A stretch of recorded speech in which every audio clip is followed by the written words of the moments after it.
first two relate to good reason, the third to deference, the fourth to both good reason and interpretation, and the last two to policy interpretation.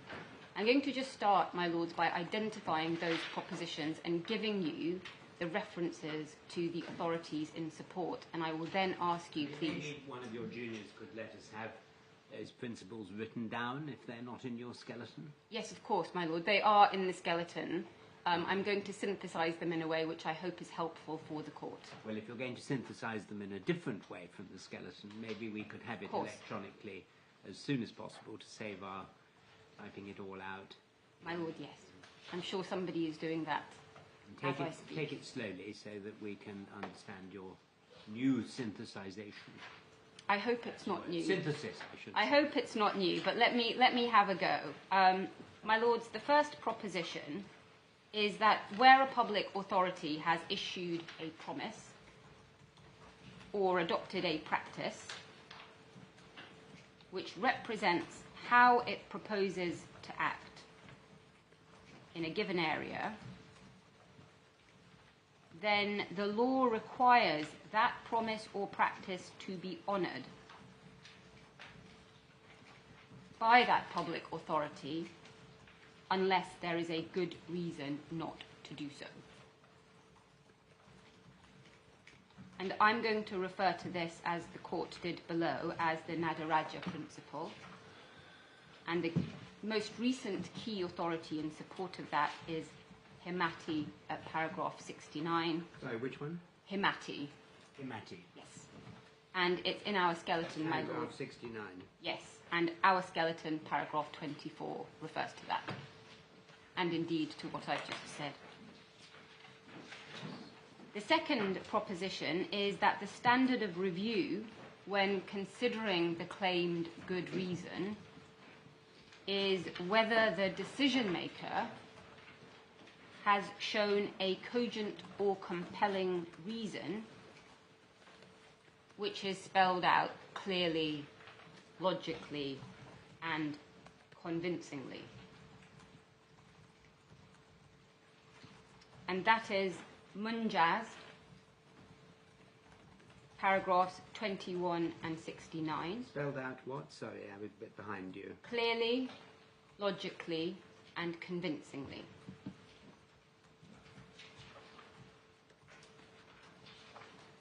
That's MJaz. It's MJaz 21 and 69. Also, Tower Hamlets 35 and our skeleton 37.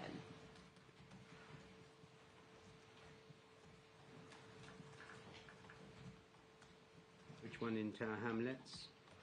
Which para? 35, my lord. Thank you. And my lord, I'm also going to have a look at the Beum case, which the respondent has relied on as part of that second proposition. The third proposition is that although a court may give weight to or defer to the judgment of a decision maker,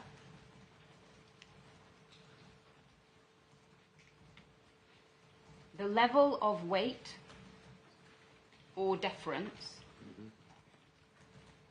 will depend on the context of the reason, of the decision,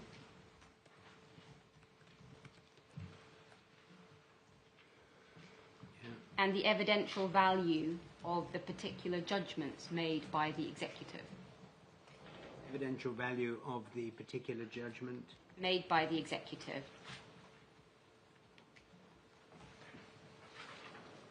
And that is Carlisle, para 22, our skeleton, para 30.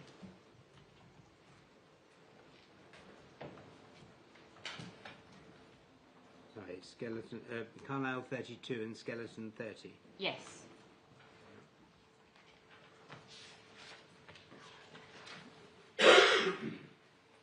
The fourth proposition is that the certainty with which a policy is expressed may be relevant to whether or not there was good reason to depart from the policy,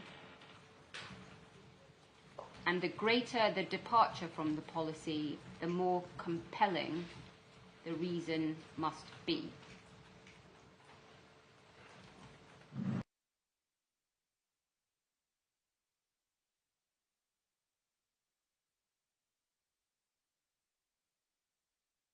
The key authorities are HZ, para 107. Mr. Justice Henshaw. Yes. And Tower Hamlets again, para 35 again.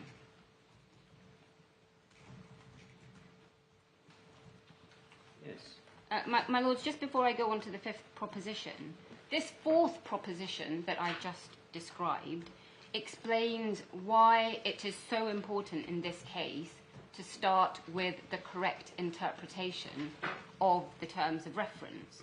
And as you know, as I've already said, we say that the clear and unqualified terms in which the RMB requirement is expressed, the rationale for that requirement, and the way it is being implemented in practice all mean that the threshold for departing from it is high. And that is something which the judge did not properly appreciate. And that is why I emphasise not just that fourth proposition, but that prior interpretive stage before one comes to good reason.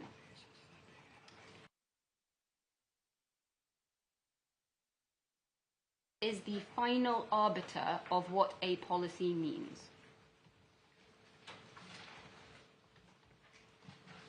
Including its scope. Including scope. Including its scope. And the meaning to be given to a policy statement is what a reasonable and literate person's understanding of the document would be.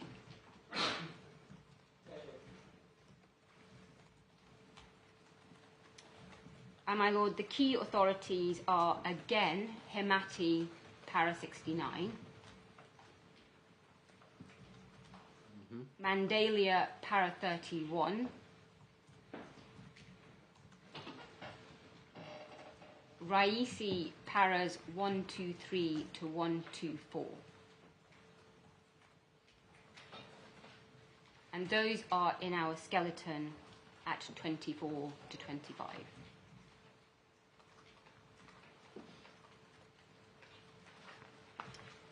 The final proposition is that there is no general principle that when the court interprets a policy, it must always start from the presumption that the decision maker's interpretation and understanding of the policy framework is correct.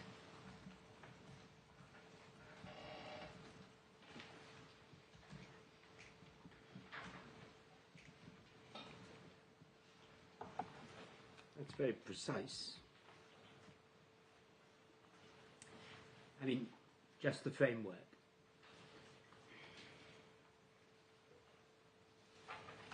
That's going to be the proposition. Okay. My Lord, the judge was wrong to say otherwise. He relied on Hopkins Homes. Sorry? He relied on Hopkins Homes. Yes, indeed. And I'll come to obviously go through the judgment, but just for the court's reference, that's in the judgment at 175 to 176.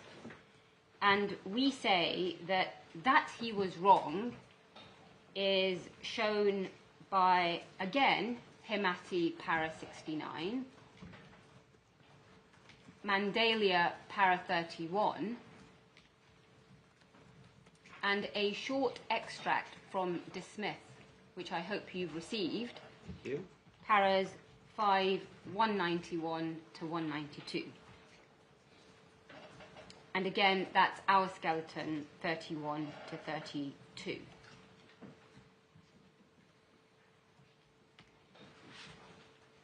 So with that, could I ask the court to please have a look at some of those authorities?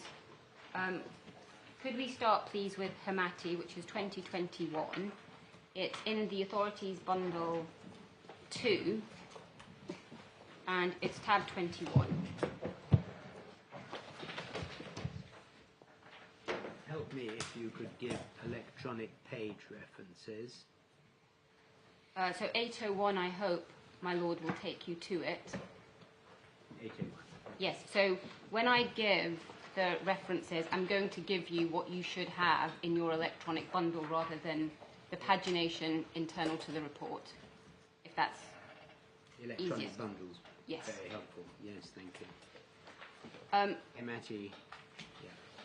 My Lords, this is the most recent articulation of the Nadaraja principle, and I'm not going to take that case up right now. It's paragraph 68. We'll come and look at that later. This judgment not only articulates Nadaraja, but as I've said, it also makes clear that the court is the final arbiter of interpretation, and we also rely on it in support of the no Hopkins presumption. If we can just have a quick reminder of the facts and the outcome from the head note. There was detention pursuant to the discretionary power to detain, conferred by Schedule 2 to the Immigration Act 1971. You can see that, I hope, at letter F in the margin. The claimants sought to judicially review their detention on the ground that it breached a council regulation. And at first instance, and you can see this at letter G, 4 out of 5 claims were dismissed. Court of Appeal allowed those appeals, dismissed the Home Secretary's appeal. The Home Secretary appealed to the Supreme Court, but that appeal was also dismissed. And if we go over the page to page 802, you can see from letter D that one of the reasons the appeal was dismissed was on the basis that the Home Secretary's policy in relation to detention pending removal in Chapter 55 of the Enforcement Instructions and Guidance did not satisfy the requirements of law within the meaning of that regulation. And if I can ask you please to go to page 831. Find where it says that. It does not have the necessary qualities of certainty and predictability constitute a binding provision of general application so as to amount to law. Yes. And if my Lord looks further up, you can see 3 lines above D. Above D? Yes. Did not establish objective criteria for the assessment of whether such a person might abscond. Contents did not constitute a framework of certain predetermined limits, and so on. Yeah. If we could go to page 831 in the judgment of Lord Kitchen, you can see at the bottom of the page the heading Domestic Law. So Lord Kitchen was the lead judgment?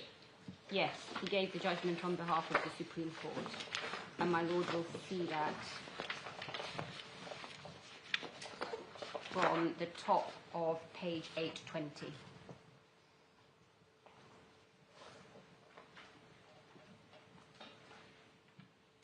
Yes, everybody agreed with him.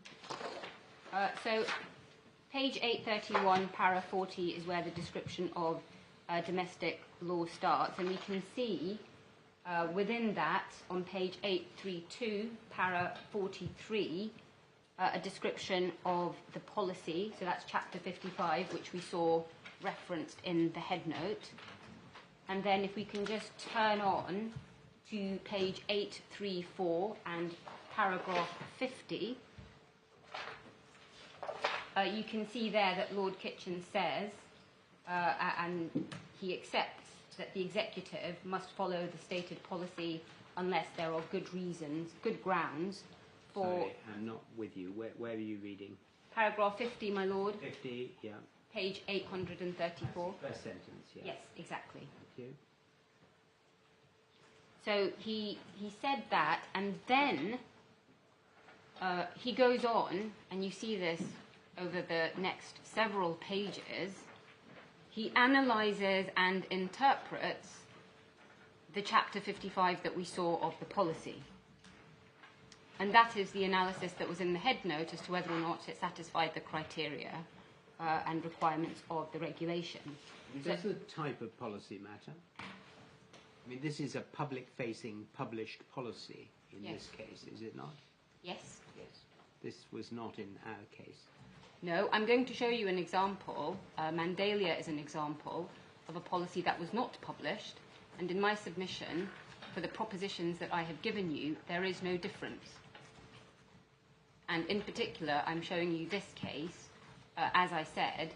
So just to be clear, your submission is there is no difference, that even in terms of context, the court would not regard a policy of the kind we're dealing with here as different from a published public policy for the public at large, immigrants at large in this case, from something as very narrow as the RAVEC policy as a reference we're concerned with here. I'm just interested to know what you say. I mean, my Lord, naturally one might have thought that the court would anyway look at the context in which the policy was published, right? yes, but in my respectful submission, the principle that the court is the final arbiter is not different. That is my point. Oh, no. As to the final arbiter, what it means. Exactly Yes, so, my Lord. absolutely. Exactly so.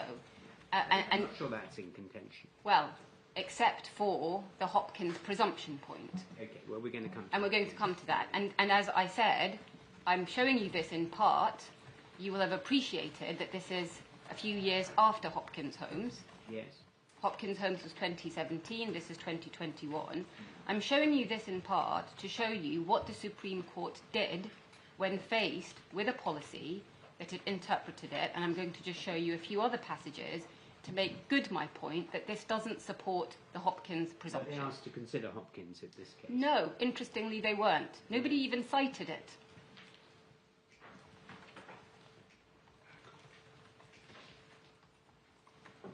But could I just return to my Lord's question? I don't want to not answer it fully. So, in terms of the proposition that the court is the final arbiter and that there's no Hopkins presumption, I do say that this is the same, whether it's outward-facing or internal. Mm-hmm.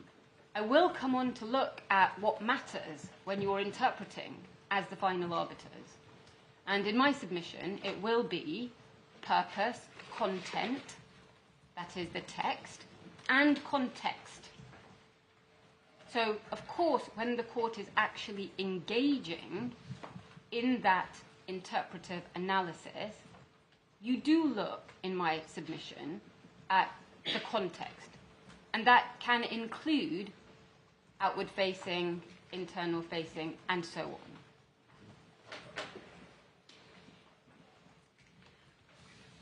So, my Lord, I was just going through this section, which starts now on page 835. It's the heading just above paragraph 52, to say that you can see from the pages that follow the interpretive exercise that the Supreme Court did. It goes all the way up to paragraph 74, but I wonder if we could just stop off and look at paragraph 69 first of all. Paragraph 69 is the one that I've identified to you as the basis for the propositions I've given you about Hemati. It is on page 100 and 840. If I could just ask you to read that before I make some points about it. Is that the one that you referred to in relation to 3 or 4 of your propositions? Yes, my Lord. 69. Let's Yes. read it. Yes. I mean, you can read it out. It always helps me if you read it out. I know that. Certainly. I'm conscious that my lords may get tired of hearing my voice. Well, but except that it's only 10 lines, and it may be important for everybody else in court Yes. to hear what you're saying. There can also be no doubt that in this jurisdiction, a policy statement such as Chapter 55 of the EIG has significant legal effects. I have referred to these at paras 50 to 51 above. In broad terms, and as Lord Justice Laws explained in Nadaraja, where a public authority has issued a promise or adopted a practice, which represents how it proposes to act in a given area, the law requires that promise or practice to be honoured, unless there is good reason not to do so. Moreover, the court is the final arbiter of what a policy means. There's then a reference to Kambadzi and Mandelia, which we'll come on to look at. It is also well established that compliance with such a policy is enforceable by individuals before the courts. So, my lords... So you say that's very clear and comprehensive. Clear and comprehensive in, first of all, setting out the Nadaraja principle, setting out the court as the final arbiter, but then it's a nil return, if you like, in terms of Hopkins. There's nothing there about a general presumption.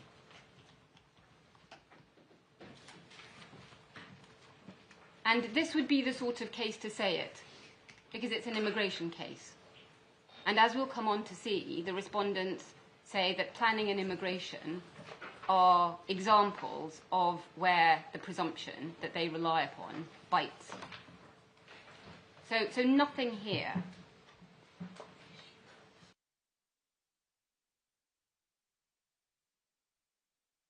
And as I said in response to a question earlier, my lords, it wasn't even cited in argument, let alone referred to by the court. The next authority is Mandelia, which is 2015, and it's Bundle 1, Tab 12, and electronically it should be page 475.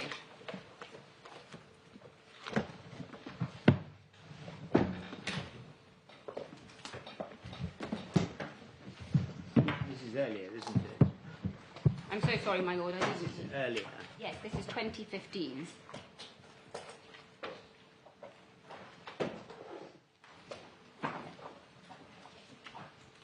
And again, just as a reminder, I'm citing it for court being the final arbiter and also the no Hopkins.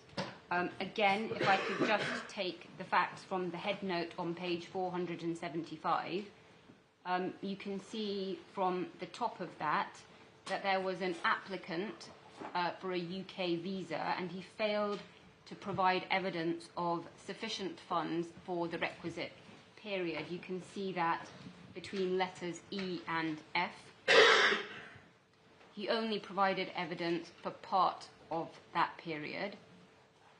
And then we can see going down to G that there was a process instruction given to border agency caseworkers, which required that in certain circumstances they ask further questions from the applicant before determining the application, and no such request was made to the applicant. His application was refused. So pausing there, my lord, this is an example of that internal facing policy that I referred to earlier. If we go to page 478. It was unpublished, the process instruction. Yes.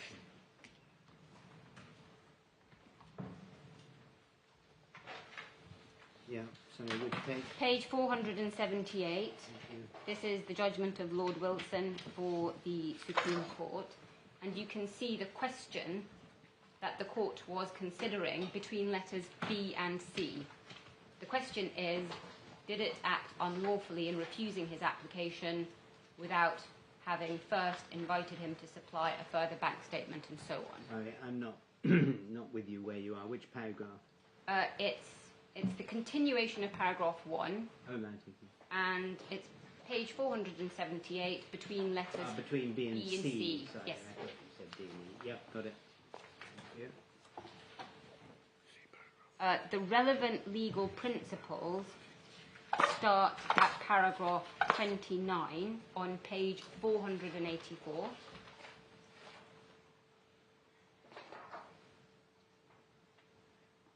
And you can see from the top of page 485, and again it's between B and C, that Lord Wilson refers to the applicant having the right to determination of his application in accordance with policy. now generally taken to flow from a principle no doubt related to the doctrine of legitimate expectation but freestanding, which was best articulated by Lord Justice Laws in Nadaraja, and we there have set out that paragraph 68 from Nadaraja. Yes. And then the key paragraph that we rely on is 31, which is at the bottom of that page.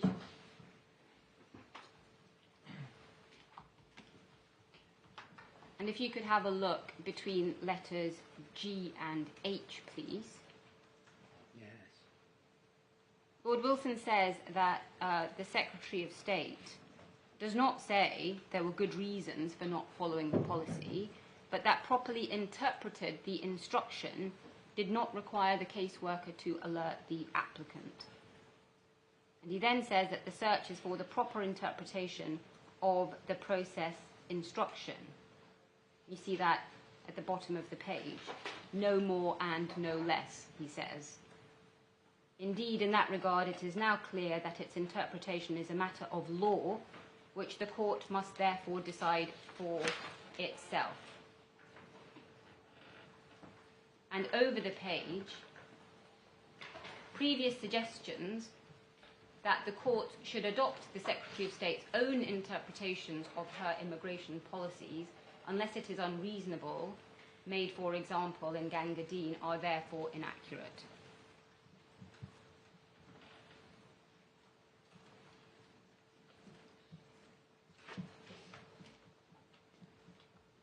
And we say again, my lords, that this paragraph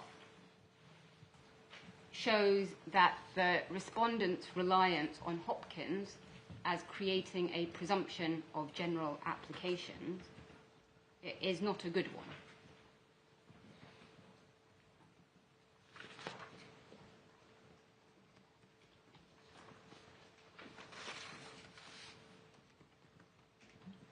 And just so the court has the answer that was given to that question that we saw in paragraph 1, it is in paragraph 36 on page 487.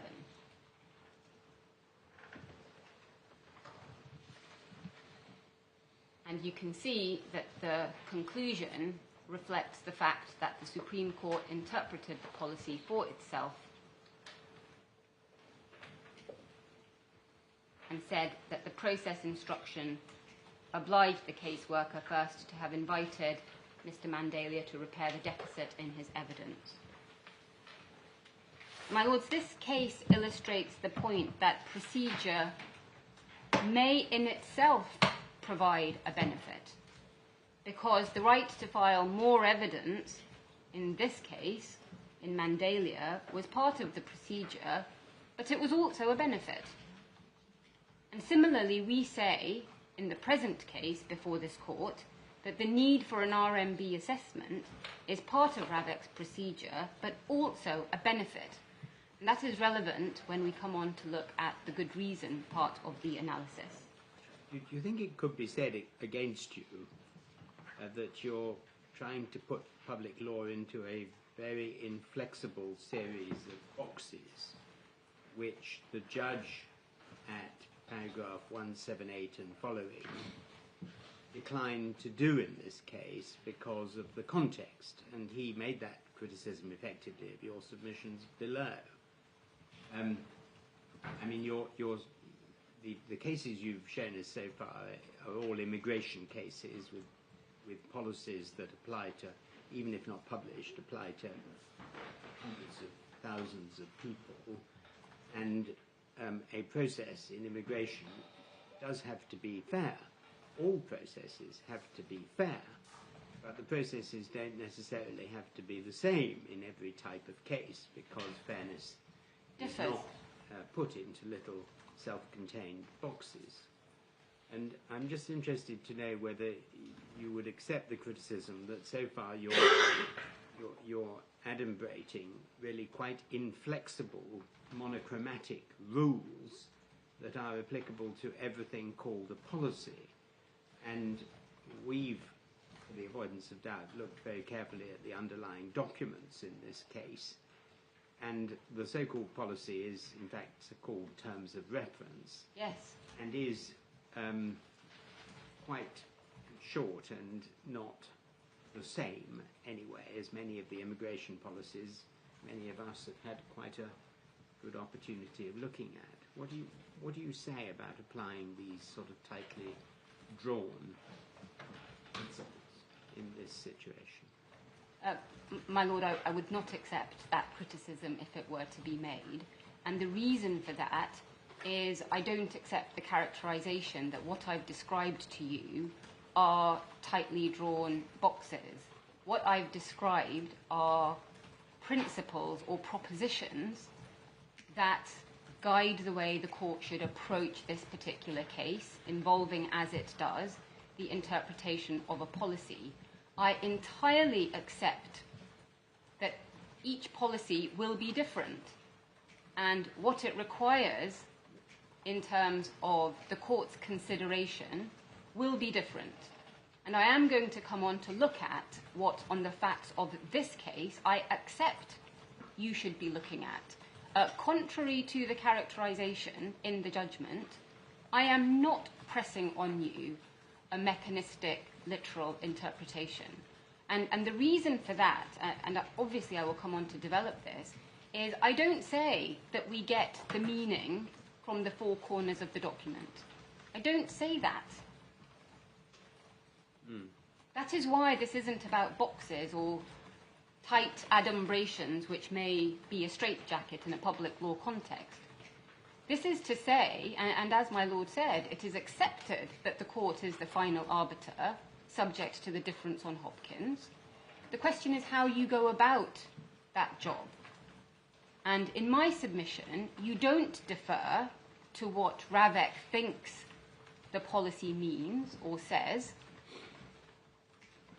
but that's one end of the spectrum that the respondents are pressing on you. I'm not going to the other extreme end of the spectrum to say, well, just look at the words on the page. Don't look any further. Look at it as if it was an act of parliament or a contract, although, of course, even in those cases, one doesn't just look at the words on the page. I am going to be inviting you to take a much broader lens, to look at the purpose as well as the content. And when we come to look at the context, I will identify 4 strands that I say are relevant and engaged. And my Lord will see in due course that those 4 strands reflect the world that we're in of protective security provision, which is obviously different from planning or immigration. So, my Lord, I would not accept the criticism for those reasons. Okay, thank you. I want to move now to Raisi, which is 2008. And it is Bundle 1, Tab 6. It's page 224 of the electronic bundle.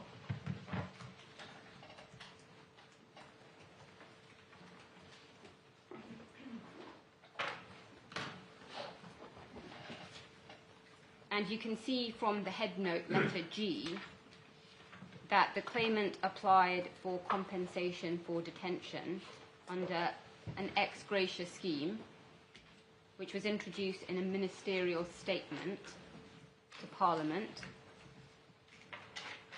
Home Secretary refused his application.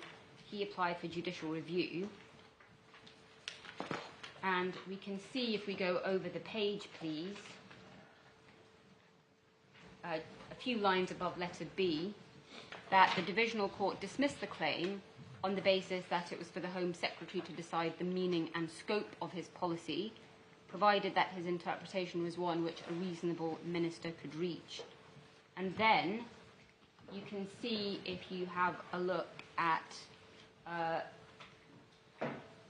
few lines above C, that the correct test in interpreting the ministerial policy statement was to ask what a reasonable and literate man's understanding of it would be, and not whether the meaning attributed by the minister to the words of the policy was a reasonable one.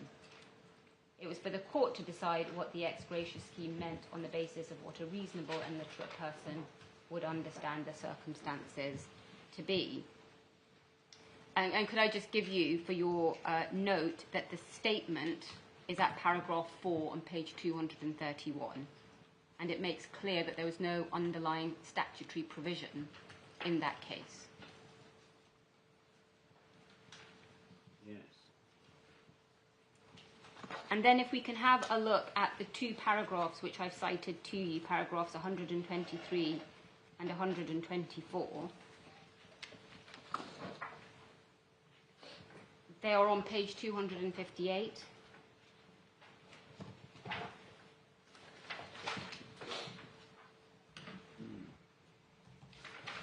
And in 123 you can see that the Court of Appeal say we shall use the ex parte web text whilst accepting that it could be worded in a more modern way.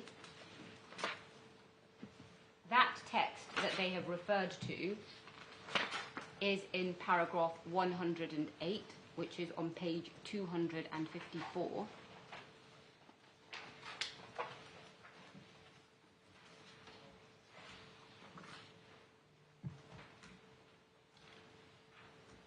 And it's in the quotation at the bottom of that page. So if you could pick it up 3 lines from the bottom. The government has made funds available for the payment of compensation without being under a statutory duty to do so. It follows in my judgment that the court should not construe this scheme as if it were a statute, but as a public announcement of what the government was willing to do. This entails the court deciding what would be a reasonable and literate man's understanding of the circumstances in which he could, under the scheme, be paid compensation for personal injury. And then if we go back to page 258, you can see the questions that are posed there in paragraph 124. What does the scheme mean? What was its purpose and scope? Who is the minister intending to compensate? We've already set out its terms at para 4 above. The purpose of the scheme, as set out in para 1, was self-evidently to compensate those who had spent a period in custody resulting from a serious default on the part of a police officer. So that point that is being made there, namely that the terms of the policy define its scope, because that's what the court is doing, it's interpreting who comes within the scope. We see that there, those who had spent a period in custody and so on. That is evident from the observations of Lord Steyn in the McFarlane case, which is set out earlier in the judgment on page 256. So if you go to 256 and have a look, please, at letter G, this is the quotation from Lord Steyn, who was dissenting in that case. He says, the decision maker, here a minister, may depart from the policy, but until he has done so, the citizen is entitled to ask in a court of law whether he fairly comes within the language of the publicly announced policy. That question, like all questions of interpretation, is one of law. Now, although he dissented in that case, this dicta has been followed by courts and accepted to be good law. And I just refer, in support of that, to my Lord Justice Bean in the Secretary of State for the Home Department in JB, which is 2022 EWCA Civ 1392 at para 56. So is that not in the bundle? No, my Lord, it's just... Give us the reference again then. Yes, of course, certainly. It's 2022 Yeah. EWCA Civ 1392. Yeah. Can it be provided to us electronically? Yes, of course, and it's para 56. So that is Raisi, and could we then go to Hopkins Homes, which is 2017?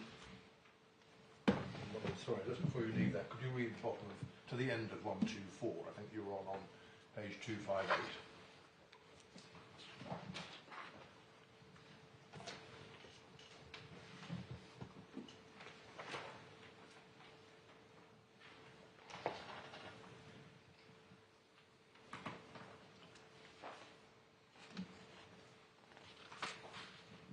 Thank you.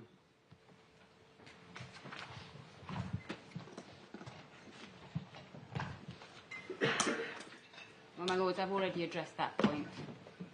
The appellant is not pressing a legalistic interpretation on this court. I've already said I'm going to come back to purpose, content and context.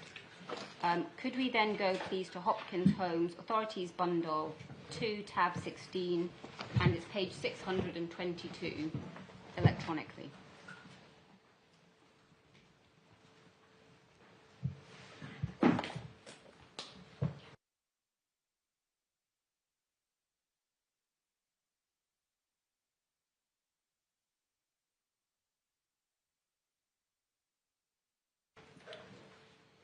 The respondent relies on this for paragraph 22, which is the uncontroversial proposition that a policy is not to be interpreted as a statute or a contract. I've already shown you language to that effect. But the respondent also relies, and I will show you this, on paragraph 25. And it is said that that establishes a general principle that, and I quote from their skeleton, the court should respect the expertise of specialist decision makers applying a policy and start at least from the presumption that they will have understood the policy framework correctly. That's para 12 of the respondent's skeleton. And the judge accepted this in the judgment at 175 to 176. And we say that is wrong, and this case is not authority for that proposition that the respondents rely on it for and that the judge accepted. The case involved a planning policy, again, just taking the facts from the head note. There are an infinite spectrum of decision makers, running from a Home Office official making decisions about hundreds and thousands of immigrants who absolutely require to be able to follow closely the words of a clear policy in order to be fair to everyone, through planning inspectors who are decision makers of great expertise and with long experience in making planning decisions, to whom some deference is obviously, or some respect is obviously due, through to people who make decisions about a very small cohort of people and are no doubt expert in national security. Yes. I mean, they're not the same. No, and it's no part of my case to try and say. It's much more nuanced. Absolutely, absolutely. And I'm at pains to emphasise. I'm not saying Hopkins is wrong. No, not at all. I'm saying that I'm saying that the way in which it is relied upon by the respondents is wrong, because Hopkins is about planning, and the presumption that Lord Carnworth identified that I'm going to show you is about planning, and it's about the specific context of that case. What the respondent says is, no, this isn't just about planning. You can pluck this out of Hopkins, the planning context, and you can plug it in to protective security. So you, the court, are being invited to accept that your starting point, that is the way it is put, your starting point is the presumption that they know their policy. And I say that is wrong in terms of being a general starting point which creates a presumption in every case. So it is the respondent's case that is not allowing for nuance here. They are the ones pressing upon you an absolute presumption. So, my lord, I don't say Hopkins is wrong. I say Hopkins is limited to what it decided. And that is why I say we didn't see it in Hemati, we didn't see it in Mandelia, and that's for the very good reason that they weren't planning cases. But, I mean, the question of whether it's applicable, in other words, something similar is applicable, is a matter for the court in every case. Yes, as part of context, absolutely. Yes, and also there is a more general question, and I've addressed you on this, and I will come to show you Carlisle, which is this general notion of deference or weight. And But again, it's no part of my case that RAVEC does not have expertise. I accepted that in my opening remarks. But, my lords, one of the key ironies about this case is that the respondent presses on you RAVEC's expertise whilst ignoring the expertise of the RMB. And that is something which I will come back to, because all that we are saying is your own process says you have to defer to the expert specialist body that your documents explain the importance of. Let me just say something that may help you to address your submissions effectively later. I shall want to understand why you say that in this case any determination by RMB would have actually affected the way in which RAVEC dealt with the issues of the claimant, particularly in circumstances where he was doing what he was doing, because the RMB assessment, as I understand it, yes, is obviously it's a very detailed threat assessment, risk assessment, detailed analysis of all sorts of aspects of what's going on in the world. But what I'm slightly concerned about at the moment is, again, putting it into discrete boxes and saying the RMB is relevant to what RAVEC was considering about this claimant in these actually unique circumstances. Yes, and my lords, I will come to deal with, I hope, precisely that point. I do say this, though, given the nature of the submissions, that will be in closed session. No, well... So I will come on to that, but it won't be today, is my point. It will be tomorrow. Okay. But I hope that when we go through the documents, I will try and flag, especially in terms of the documents that the court has and is able to see, the parts that will pertain to that. Will be relevant. Yes. Yes, well, that would be very helpful. Thank you. I was just showing you Hopkins and the facts.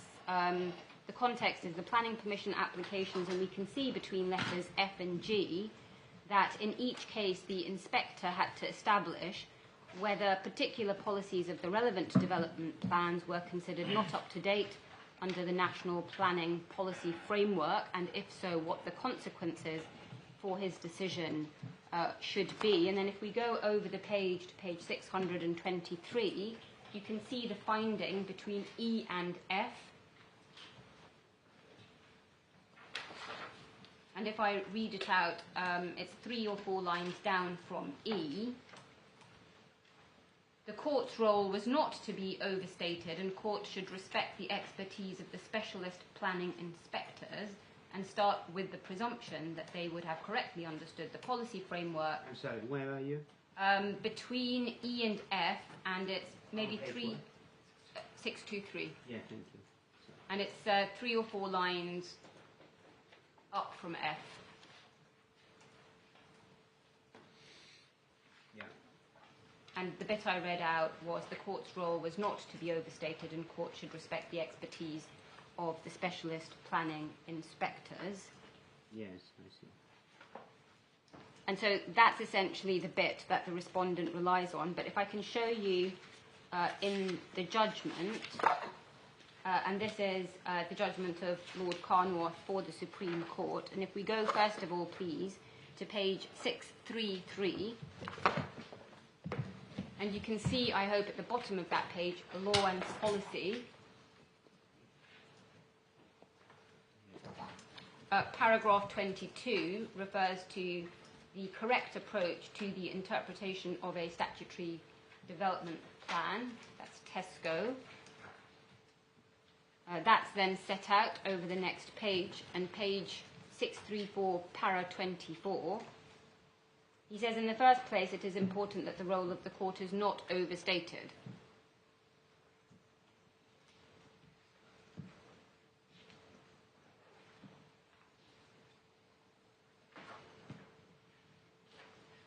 Yes. And then over the page again to paragraph 25. And this is really the core passage for the respondent. He refers to whether it's a development plan or a non-statutory statement such as the NPPF. They're statements of policy, not statutory texts, must be read in that light. Even where there are disputes over interpretation, they may well not be determinative. Furthermore, the courts should respect the expertise of the specialist planning inspectors and start at least from the presumption that they will have understood the policy framework correctly. That's obviously the bit that I read out from the respondent's skeleton argument that they rely on. And then you can see that he refers to the role and says it's in some way analogous to that of expert tribunals in respect of which the courts have cautioned against undue intervention, and there's a reference there to an immigration judgment. Para 26, recourse to the courts may sometimes be needed to resolve distinct issues of law or to ensure consistency of interpretation. Specialist judges of the planning court have an important role. And then at the end of that paragraph, you can see there that he draws a distinction between issues of interpretation of policy, appropriate for judicial analysis, and issues of judgment in the application of that policy, and not to elide the two. So as to those two paragraphs, we make 3 points. They're in our skeleton argument at 32, but if I can just summarise. Paragraph 26, as I've just shown you, demonstrates and identifies that critical distinction, we say, between the interpretation of a policy and its application, and the role of the court in respect of the former. And we say, secondly, that the analysis and conclusion that I've just shown you, throughout that section, starting from paragraph 22, is highly fact and context specific. It is about planning. Self-evidently, we would say. It is... Of course, the case is about planning. Why isn't the proposition of general application that the courts should respect the expertise of the expert decision maker and start at least from the presumption that they will have understood their own policy framework correctly? Because, my lord, that's abdicating, in my submission, your role as the arbiter of the interpretation of the policy. You are entitled, in my submission, to have regard to how the decision maker interprets the policy, but to suggest that that is the starting point, and indeed a presumption that has to be overcome by the other party to the litigation, is, in my submission, wrong. And we saw that in the earlier cases where they talked about this idea that you start with the fact that the decision maker has applied it correctly unless you can show it's not reasonable. So it's not to say that you don't look at their expertise or how they've understood it, but you don't start from the presumption that they are right. So it is putting... You don't start from the presumption they're right as to the interpretation if it said they're wrong. Yes. Because that's for the court. Yes. But don't you start from, if not a presumption, a certain level of respect, depending on the nature of the decision maker, Yes. or the expertise of the decision maker? Yes. Yes. Yes, I entirely agree with that. Yes.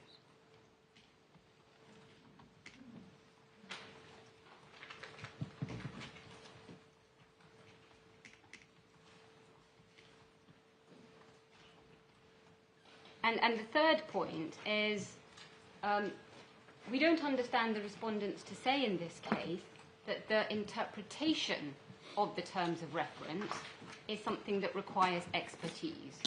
We understand them to be making a more general point, which is about how it's understood or applied. So in terms of the interpretive exercise, it's not one that needs some specialist input. For example, if the wording was of a technical or difficult nature that could not be construed without some sort of specific expertise. The next authority is Dismissith. And can I just check whether the court would be assisted with a hard copy of Dismissith? No. Not in my case. My Lords, this relates to Hopkins and that sixth presumption. And those two passages that I refer to, 5191 and 5192, they reflect, we say, the obvious fact that Hopkins addresses the specific context of planning. And it's the sentence at the very end of 512, namely, the extent to which their lordships' warnings against over-legalisation are relevant in the interpretation of other policy provisions will depend on context. That is really the short point. The extent to which you can take Hopkins and apply it is contextual, and we say that context isn't here. But again, Dismissith does not suggest that there is some kind of Hopkins presumption of general application, and does not therefore support either the respondents or the judge's interpretation. Well, it's just the last sentence, isn't it? It is just the last sentence, my lord. Which is what I think you've been saying to us. Yes, which is why it's edifying to find it reflected in Dismissith. I'm not an editor of this book. I am not. I hasten to add, I am not. Sometimes happens. I've never been accused of citing my own academic work. Not to my knowledge, anyway. My Lords... You can do it, but you just have to be a little self-effacing in doing Yes. so. Yes. Could I ask you, please, now to go to MJaz? Yes. And this is authority for the second proposition I gave you regarding the standard of review, for good reason. It's bundle 1, tab 2, and it's page 18, and I'm asking you, please, to have a look at the Court of Appeal first. And we'll go to the appellate committee afterwards. If we can just, again, take the facts from the head note. Starting right at the top, guidance in the code issued by the Health Secretary under the Mental Health Act 1983. The subject matter was the use of seclusion for detained psychiatric patients. And we can see a summary of what the code included at letter F. And the facts of Mr. M's case are then set out. We can see that one of the points raised was that the hospital's seclusion procedure departed from the code in a number of ways. Can you just see that by letter G? And then the facts of S's case are over the page. And if I could ask you to keep going to page 20, paragraph 3. And we see there that notes the guidance relating to seclusion in the Code of Practice was statutory guidance. And then a little bit further down, just above H, hospitals should observe it unless they had a good reason for departing from it in relation to an individual patient or a group of patients. And then if we go to paragraph 5, which starts at the bottom of the page and goes over, you can see that in Mr. M's case, the Court of Appeal held that the seclusion under the hospital policy was unlawful because there were no good reasons for departing from the code.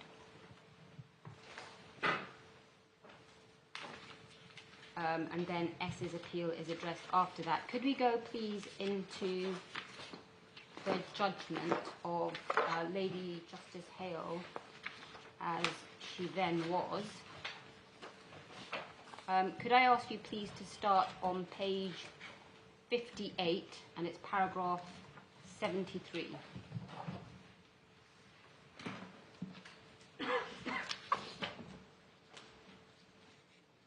My Lords, will see the heading further up that page, that this paragraph is in the section addressing the status of the Code of Practice.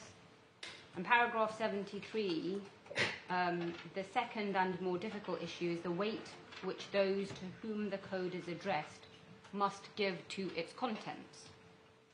Code is prepared for the guidance of doctors and others, My Lords, the next bit is important. No statutory obligation in the 1983 Act to observe it or to give reasons for departing from it. Therefore, no express statutory obligation upon anyone other than social services. And she then refers to a different statute, which is Section 7 of the Local Authority Social Services Act 1970, under which social services do have an obligation to act under the general guidance given by the Secretary of State. And she refers to the judgment of Mr. Justice Sedley, as he then was in Rixon, where he held that this meant that local authorities could only depart from the Secretary of State's guidance with good reason. She then describes what the first instance judges in that case did. They proceeded on the basis that, having considered the code, a hospital was free not to follow it unless to do so would be Wednesbury perverse. Now, my Lords, that is the submission that the respondents are making before you in their respondents' notice. They are saying what was essentially found by those two first instance judges, that the standard is Wednesbury, not good reason. The paragraph continues, there is a considerable difference between this approach and the Rixon approach, in which the code should be followed unless there is a good reason to the contrary. And you can see that she makes 2 points in the following analysis. She says, first of all, the fact that it would be contrary to the purpose of the code if hospitals were free not to follow it without good reason. And she says, secondly, and this is near letter C, that where human rights are engaged, the arguments for according the code greater status are compelling. And then she says in paragraph 76 that the code should be observed by all hospitals unless they have a good reason for departing from it in relation to an individual patient. So the approach followed by the first instance judges, that is of Wednesbury being the appropriate standard, was rejected by the Court of Appeal. If we can then go to the appellate committee in MJaz, which is same bundle tab 5, and it starts at page 151. Just invite you to see the outcome on page 152.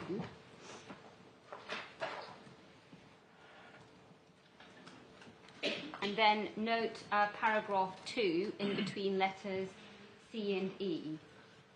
Code did not have the binding force of legislation and was guidance rather than instruction, not mere advice, and should not be departed from without cogent reasons, which should be critically scrutinised by the court.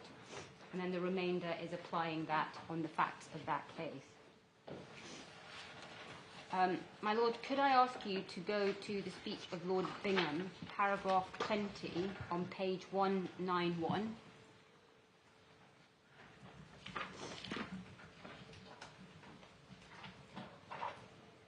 Now, you might recall that at the outset, when I was giving you my propositions, I cited MJaz, paras 21 and 69. I want you to see 20, though, because it explains 21. And 20 is a summary of the parties' arguments. So you can see that it begins with the question, if then the code is issued under section 1181, what is its legal effect in relation to those to whom it is addressed? And then there are, first of all, the submissions of the trust. And you can see the trust saying its guidance, it describes itself as guidance, difference between guidance and instruction, and that there is no statutory obligation to comply with it. You can see that at G. No express obligation was placed on the hospitals to follow the guidance. And then you see the arguments made by Mr. MJaz. And he said that there were 3 things that were important. So first of all, the consultation which preceded the drawing up of the code. Secondly, the parliamentary sanction it received, because it was issued by the Health Secretary. And the third was the high importance of protecting detained mental patients. So those were the 3 factors that Mr. MJaz relied on, and he said that they, and you can see this submission at the very end of the page, show that the code was intended to be very much more than advice which hospital authorities might choose to follow or not to follow. And then over the page we have paragraph 21, where Lord Bingham says that the code does not have the binding effect which a statutory provision or statutory instrument would have. It is what it purports to be, guidance, not instruction, but the matters relied on by Mr. MJaz show that the guidance should be given great weight, much more than mere advice which an addressee is free to follow or not as it chooses, should be considered with great care, and from which it should only depart if it has cogent reasons. And then right at the end of that paragraph, in reviewing any challenge to a departure from the code, the court should scrutinise the reasons given by the hospital for departure with the intensity which the importance and sensitivity of the subject matter requires. And then can I just show you paragraph 69, Lord Hope.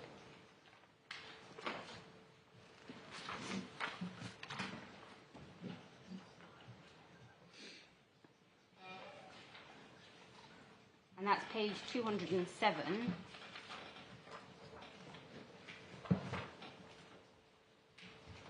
And you can see there that he agrees with Lord Bingham, and the clearly, logically and convincing comes from this paragraph. But of course, as my lords will know, that is just the meaning of cogent anyway. So all he's doing is unpacking the components of the word cogent, the clear, the logical, and the convincing. And then he goes on to refer to Parliament's expectation that the code would be followed unless there are cogent reasons for not doing so. But just pausing there, my lords, and just taking stock of what those two paragraphs show us, in our submission, what they show is that the analytical search that this court is also embarking on in this case is for factors that show that the policy in question is intended to be more than advisory.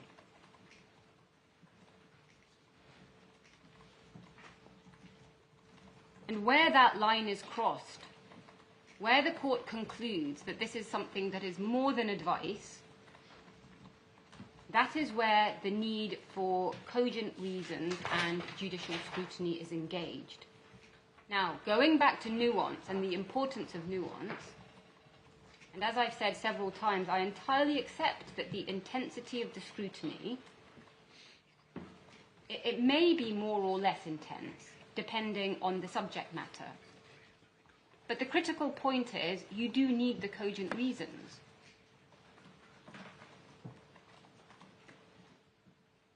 And Lord Hope's reference that I've just shown you to Parliament,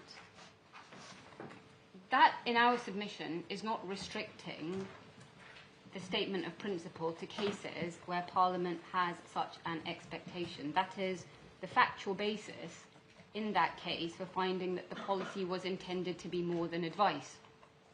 So it was one of the factors in the analytical search. It is not a requirement. And so we say that it's clear from MJaz that the standard of review is of cogent reason. And just two final points on MJaz. The difference in approach between good reason and Wednesbury that is identified by both the Court of Appeal and the Appellate Committee, we say, is important. And the reason for that is in Nadaraja itself. And I just want to now show you, I said I would show you a bit of Nadaraja. I want to show you why I say that difference is important. If we could go to tab 1, this is in bundle 1. It starts, bundle 1, tab 3, starts at page 65, and could I ask you please to have a look at paragraph 68, which is on page 97.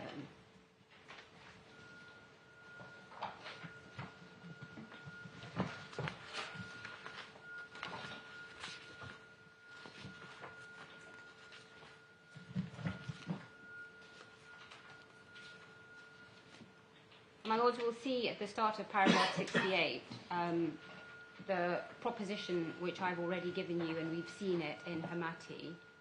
But it's the bit which begins, what is the principle behind this proposition, that I want you just to look at, please. It is not far to seek. It is said to be grounded in fairness, and no doubt in general terms that is so. I would prefer to express it rather more broadly as a requirement of good administration, by which public bodies ought to deal straightforwardly and consistently with the public. In my judgment, this is a legal standard which, although not found in terms in the ECHR, takes its place alongside such rights as fair trial and no punishment without law. He then goes on to say that there is every reason to articulate the limits of this requirement, and he says a public body's promise or practice as to future conduct may only be denied, and thus the standard I have expressed may only be departed from in circumstances where to do so is the public body's legal duty, or is otherwise, to use a now familiar vocabulary, a proportionate response. And then at the end of that paragraph, the principle that good administration requires public authorities to be held to their promises would be undermined if the law did not insist that any failure or refusal to comply is objectively justified as a proportionate measure in the circumstances. So that was the first point in terms of explaining why that difference in approach is important and principled. And the second is that these passages that I've just shown you show why the respondent's notice and the related submissions are unmeritorious. And in their skeleton, at paragraph 14, the respondent says that the appellant, and indeed the judge, are elevating a fact-sensitive decision into a general principle. We submit that is an impossible reading of the passages that you've just been shown. It's obviously right that good reasons is a fact-sensitive analysis. You saw that from paragraphs 20 and 21 of Lord Bingham's speech, and that's a point that we expressly rely on. It's in our skeleton, for example, at 36.3. But the fact that the application of good reason is fact-sensitive does not mean that we are in the territory of rationality. And the same paragraph in the respondent's skeleton argument also says, oh, well, MJaz is concerned with a policy under a statute, and so it's different. But again, there is nothing in the paragraphs that I have shown you that suggests that the point of principle is limited to where the policy has that statutory imprimatur. And that is no doubt because there is no coherent reason, we submit, to limit the principle in that way, especially when one recalls the underlying point that I've just shown you in Nadaraja. It would be absurd to suggest that the requirement of good administration is engaged only in cases of statutory guidance. So MJaz is obviously the key authority since it's Supreme Court, but can I also show you briefly Tower Hamlets, which is 2013, and this is again on standard of review being good reason, but it's also authority for the proposition that the greater the departure from the policy, the more compelling the reason must be. It's Bundle 1, Tab 10, page 419. And this is a policy under the statute that I showed you in Lady Justice Hale's judgment in MJaz. You recall she referred to Section 7 of the 1970 statute when she was talking about statutory obligations. And so that is the provision which this case is concerned with. You can see that on page 419 between letters F and G. And if you go over the page to 420, between C and D, you can see that it was a judicial review claim. It was said that the local authorities' policies were unlawful. And part of the local authorities' response was that if the policies were contrary to the statutory guidance and there were cogent reasons for departing from it, that's just above letter E. And then at the bottom of the page at letter J, you can see that the court found that the local authority had not discharged the burden of showing sufficiently cogent reasons. And then if we turn on to page 429,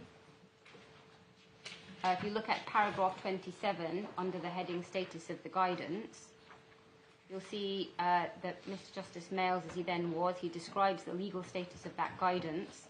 Under 1970, refers again to Rickson, and then he refers to MJaz, and he says that although MJaz addressed a different statute, what was said by Lord Bingham and Lord Hale applies equally to guidance issued under the 1970 Act. Now, I'm showing you that because it's an important passage in responding to the point that's made by the respondent, oh, well, you can't get anything from these two cases because they're statutory guidance cases. What we see here is the observation that the statutes were different. And the distinction is, as we saw again in MJaz, that the guidance did not expressly oblige the hospital to comply, where the statute did not require the hospital to comply with the guidance. And the guidance under the 1970 Act is distinct because it did. And the point is, again, that that wasn't something that changed the approach. It was one of the factors that went into that analytical search that I say the court is embarked upon in those cases and indeed in this case. And so if I could then ask you to look at the key paragraph, which is 35, on page 430, you will see that he says there, departure from the guidance will be unlawful unless there's a cogent reason for it, and the greater the departure, the more compelling must that reason be.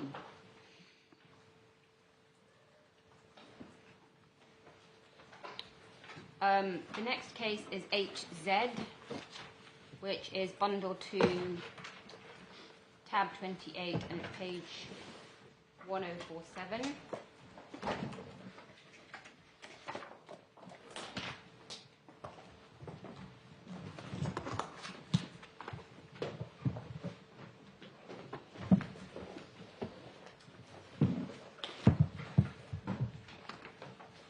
So this involved, we can see from the head note, a challenge to the defendant's decision to offer two claimants temporary accommodation in Manchester rather than London. You can see the grounds of challenge from page 6 on, paragraph 6 on page 1051. And one of them, you'll see in little Roman 2, was that the defendant had failed to follow policy. And if we turn on, the relevant principles start at paragraph 104 on page 1084. And it is in that section that we find the passage that we rely on, which is on page 1086, para 107.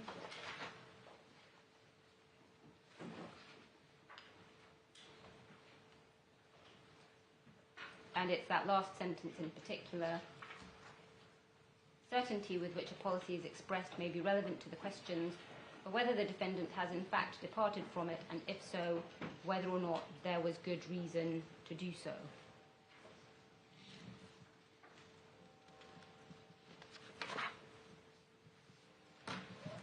Now, my lords, that's cited by the respondents as well.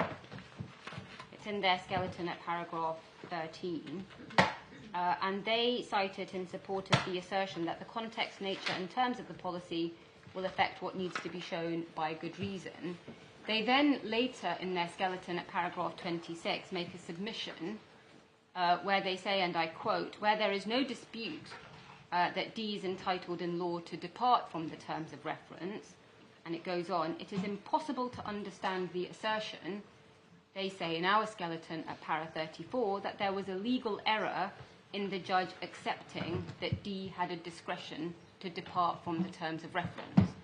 Now, I will deal later with interpretation, but can I just make 2 points on that submission in the respondent skeleton now? First of all, the appellant submits that the judge erred in his construction or interpretation of the terms of reference insofar as he held that the terms of reference themselves or itself gives Ravek the discretion. We say that is an error of interpretation, because properly interpreted, when you look at that document, it does not contain, even when put into context, that discretion. But second, it is of course common ground that Ravek is entitled in law, in general, to depart from the terms of reference.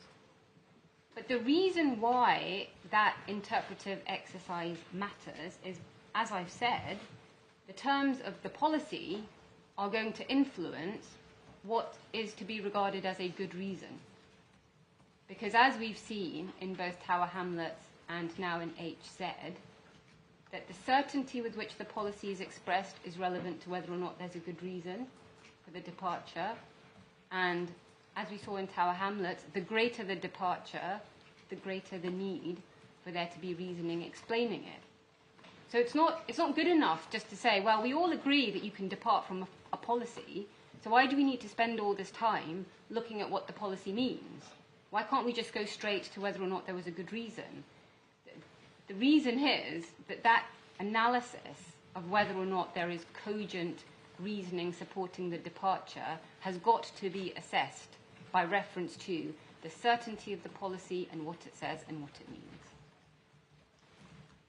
Begum is the next one, and my lords, this relates to the second proposition in the sense that it is relied on by the respondent in support of the proposition that the standard of review is Wednesbury.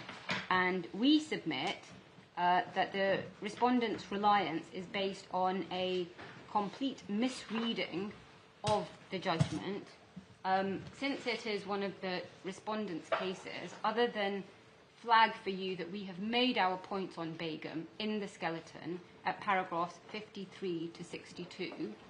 I'm not going to turn to it in opening. I will deal with it in reply if I have to. The court has our submissions in those passages. And so the last authority to show you is Carlisle. And this is about weight or deference. It's Authorities Bundle 1, tab 13, page 488.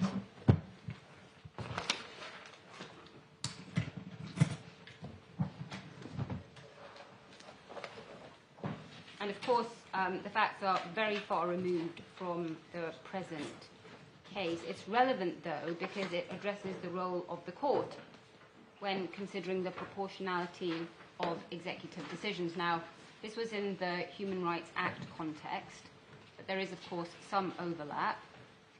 And as we've seen, proportionality is part of the court's analysis when it considers whether there is a good reason to depart. You recall I showed you that passage from paragraph 68 of Nadaraja making that point. So this is relevant for those reasons. And if I just invite you to look at the head note on page 488, although proportionality was ultimately a matter for the court, that did not entitle it to substitute its own decision for that of the primary decision maker, or simply to frank the decision without itself considering it. But the degree of restraint to be exercised by the court and the extent to which the assessment of the primary decision maker would be respected depended on the context. And then it goes on to... I should just read the next bit as well. Where the decision was based on factors where the court did not have the evidence, experience and institutional legitimacy to form its own view with confidence, its interference could only be justified in exceptional circumstances. The reason I just wanted to read that out is I will be saying to you that you do have evidence in this case. That is one of the relevant points.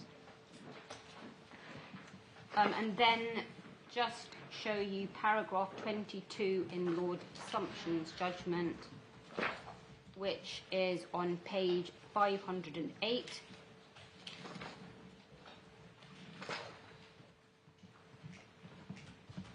And it's the bit around letter B,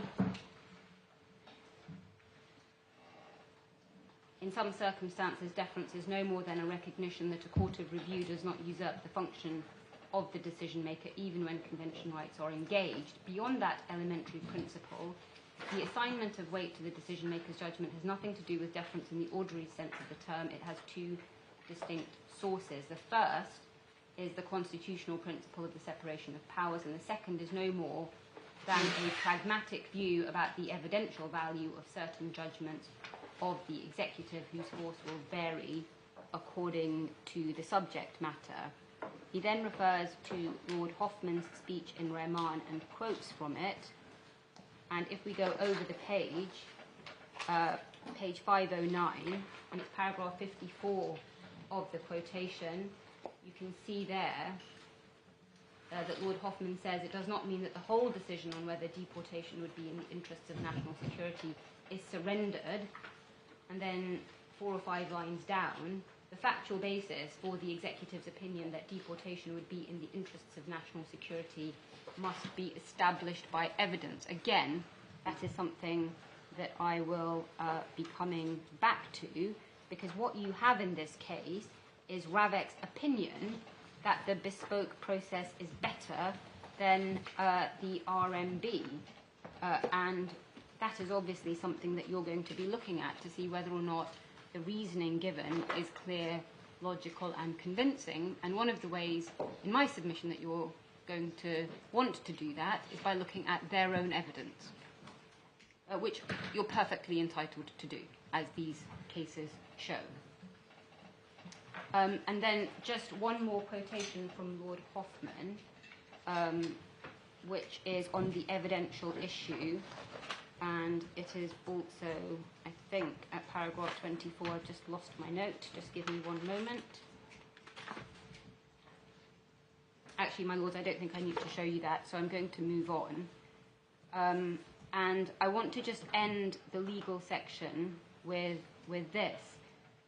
The fact-sensitive approach that we've seen in a number of these cases is consistent with the approach regularly taken by courts when they have looked at the facts and they have rejected attempts by the government to invoke some absolutist deference principle in contexts where the court is the ultimate arbiter.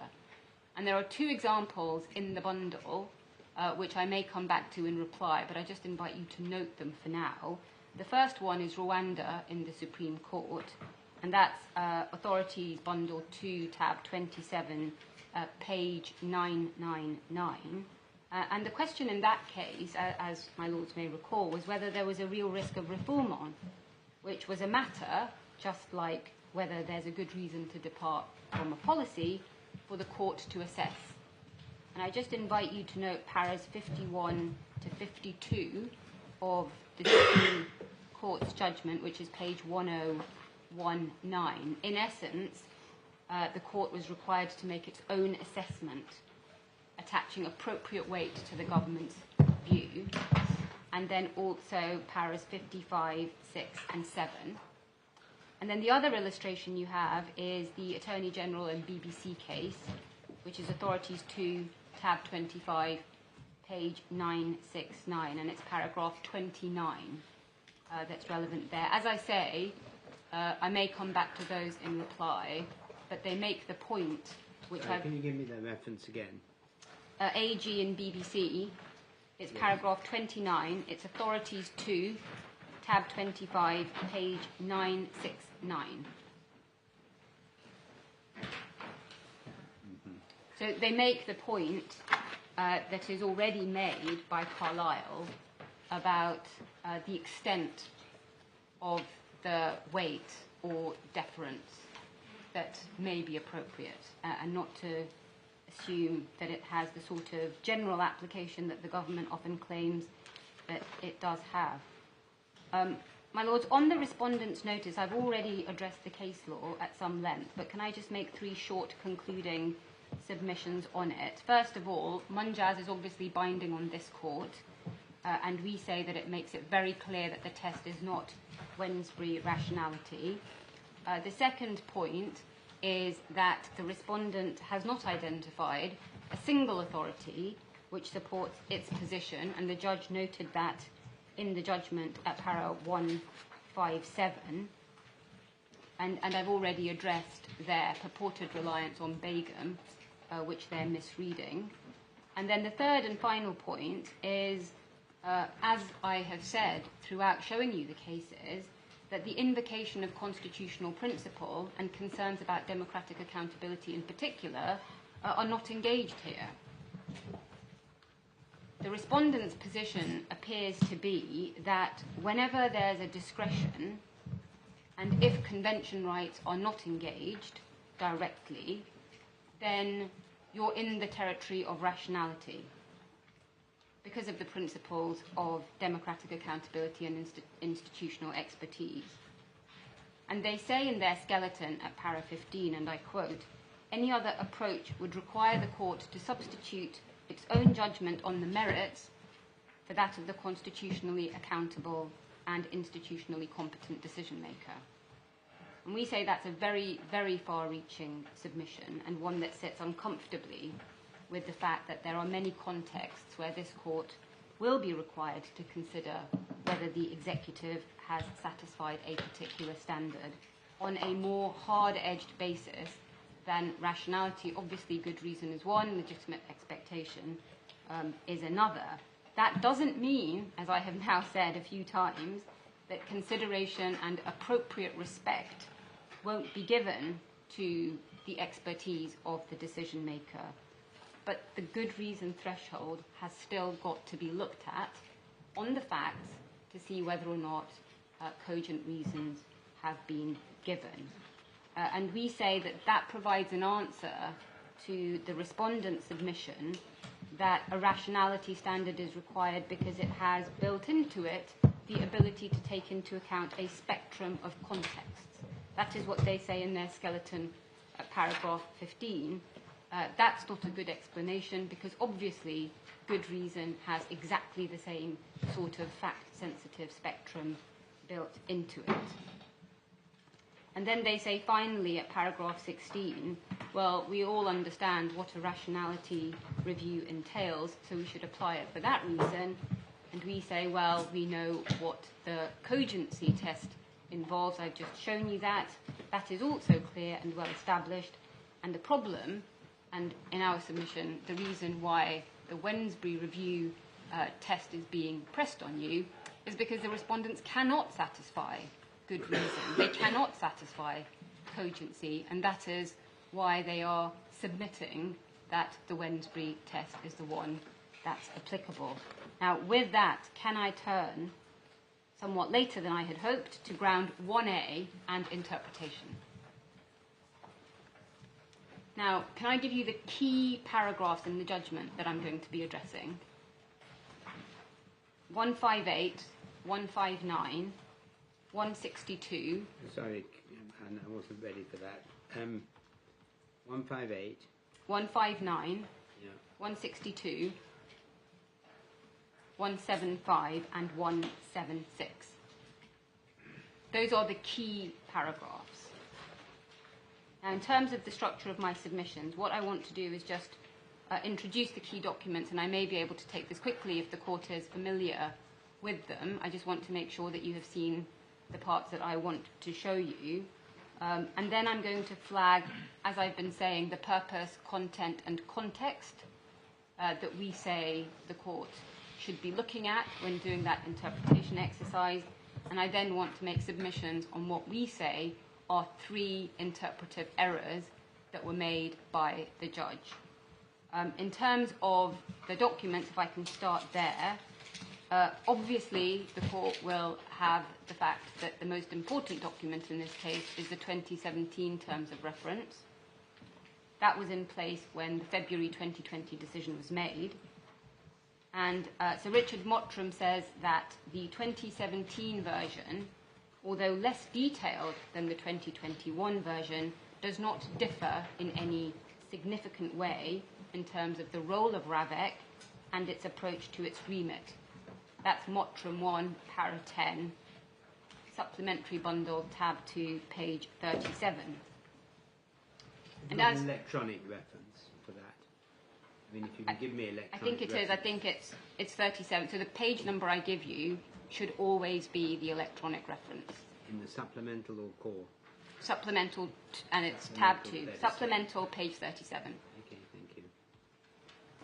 And my lords know that RAVEC has made decisions about the appellant since 2021, and so we submit that although the focus of your analysis is obviously on the 2017 terms of reference, the 2021 terms of reference are plainly relevant in informing your analysis regarding the decision-making process. Both of the terms of reference...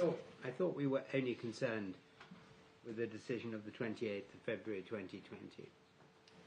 My lord, that's correct, but I think it's accepted on both sides that if that's unlawful, then that's going to influence the decisions that were subsequently taken as well.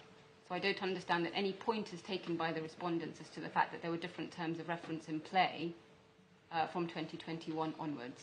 I don't see, speaking for myself, how the later terms of reference can help us as to whether the 28th of February 2020 decision was lawful or not. Well, my lord, it helps in my submission because you're looking at RAVEC's process. Looking at RAVEC's what? RAVEC's process. Process. Yes, it's the decision-making process. Yes. That process is in the 2017 terms of reference. I'm going to give you references to that document. All I'm saying is the 2021 document is relevant, and Sir Richard himself has said that there isn't a significant difference. And the only reason I'm asking you to even look at the 2021 document is it has more detail, and that detail is helpful in understanding that process. And although there are some things that are different, for example, in 2017 it was the chair that took the decisions, in 2021 it's the committee. As far as I am aware, there is no material significance in terms of the role of the RMB, and that is obviously the critical issue for us on this appeal. And that is the reference I've given you to Sir Richard's first statement at paragraph 10. So I'm inviting you to look at 2021 to fill in some of the colour that we don't have from 2017. Both of the terms of reference are written or reviewed by RAVEC on an annual basis. And my lords, if it's convenient, could I just give you the references without asking you to turn them up? And if it's convenient, I will give them, first of all, to the 2017 terms of reference and then to 2021, just so you know the order. So that's paragraph 24 of 2017 and paragraph 45 of 2021. So those are the two terms of reference documents. There is also a document which has been referred to as the EC, or the evaluation criteria. That is also a 2021 document. The judge said that caution is needed in using this to determine if the 2020 decision is unlawful. That's in the judgment at para 163. But again, there has been no suggestion from RAVEC that the EC contain any different approach vis-à-vis the matters with which this claim is concerned, namely the role and significance of the RMB and of the RMB's assessment in RAVEC's decision-making process. Now, those EC documents, as I will call them, they are required by and referred to in the 2021 terms of reference. And you'll see that in para 6, bullet point 7. So the document, the EC, it's part of RAVEC's policy framework, and Mr. Hipgrave has said that the EC is intended to ensure decisions are taken in a consistent and transparent manner, and that RAVEC has employed it. That is the EC. So again, anticipating what my lord may ask me in terms of its relevance, it has the same role in my submission, which is to provide some colour for when you're looking at RAVEC's process in 2017, certainly, because that is the relevant document for the 2020 decision. But as I say, I do not understand it to be said that the RMB's role or the role of its assessment changed between 2020 and 2021. And if that is a point taken against me, then I will reply to it. I am not aware of that being a point. Now, the court may have seen that when this claim started in 2021, the only terms of reference that the appellant was aware of is the one from 2008. I just want to make sure that you've seen that. It is in the bundle, supplementary 10, page 167. Very short. It's very short. Precisely so, my lord. And that is significant. One sees the evolution of the document in the intervening almost decade. And we know why the document evolved, because we know that there were two reports that were produced for RAVEC, the Tesh Review and a report by the College of Policing, and we see the significance of their input into the terms of reference. Why does that matter? It matters because it shows that this is not a merely advisory document. It is far greater significance than that, because you can see that RAVEC itself was, in my submission, taking on board the views of undoubtedly experts to inform what it was doing. And we will say in due course that that is similar to the consultation that you saw in MJaz, which led to the code. The consideration of the content in a careful way. Now, I want to go through each of purpose, content, and context. I hope I can do the first two quickly, because it's just by reference to the documents themselves. The purpose of the terms of reference is to set out who RAVEC is, what it does, and the process that it follows to make decisions. And we see that from para 6 and para 20 of the 2017 document, and paras 2, 6, and 7 of the 21 document. And in terms, I find that very helpful without going to the document. my lords, I'm very happy to take you to that. What I was going to suggest, but I see that my Lord Master of the Rolls is working only electronically. The most helpful thing to do is to have them both side by side, which you're not going to be able to do. There's a little bit of flicking backwards and forwards otherwise. I don't...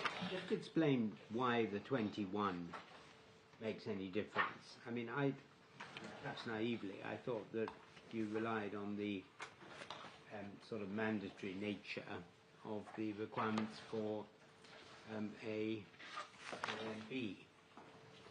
Yes. That Which is actually the same. It's exactly the same, precisely so. Why do I rely on the 2021? It's because of the EC. Yeah. That document is part of the 2021 terms of reference. Yep. Why do I rely on the EC? The EC tells us why we need the RMB. You don't get that purely from the face of the 2017 terms of reference in the same way. You get some information. Can we look at it? The evaluation criteria, my lord. Yes. Yes, of course. It's page 173.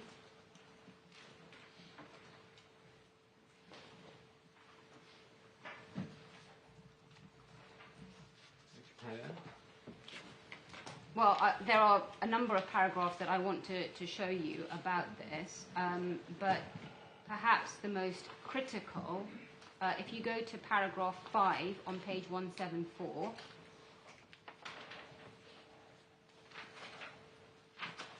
the 2016 Tesh Review is currently the key document underpinning the principle that RAVEC should make decisions based on an evaluation of the risk analysis conducted by the RMB. Tesh differentiates between analysis and evaluation in the following way. And you can see there's a quotation from paragraph 16 of the Tesh Review. And what John Tesh said is that the best risk management processes encompass but make clear a distinction between, and then you'll see that there are two things. So first of all, you have risk analysis, and the next paragraph, you have risk evaluation. Now, risk analysis is described as an objective, dispassionate inventory of what the risks are, including what would have to be reckoned with in terms of the impact and what the associated likelihood is. Now, pausing there, that's what the RMB does.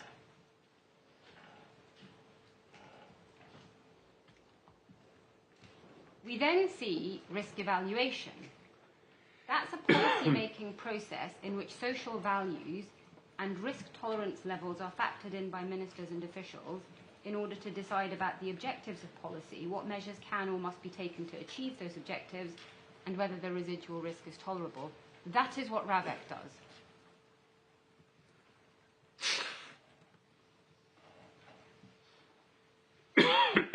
Yeah. And then if you, since we're in this, perhaps I should just show you a few more of the passages. You can see in paragraph 8, well, standing back, I should say, what they're doing in 6, 7 and 8 is explaining, essentially, that they need to develop the risk evaluation framework. So the bit that RAVEC does, they're trying to develop in this document, not the bit that the RMB does. And they're explaining in paragraph 8 why that framework would help. So you can see, to ensure that decision-making processes are applied consistently across the cohort of protected principles, ensuring that different factors are not weighted disproportionately in relation to different principles. It will also strengthen the transparency. And then you have the heading criteria for evaluation, where they then go on to explore that very thing. And you can see that they say, worth exploring each of the criteria for evaluation set out in TESH.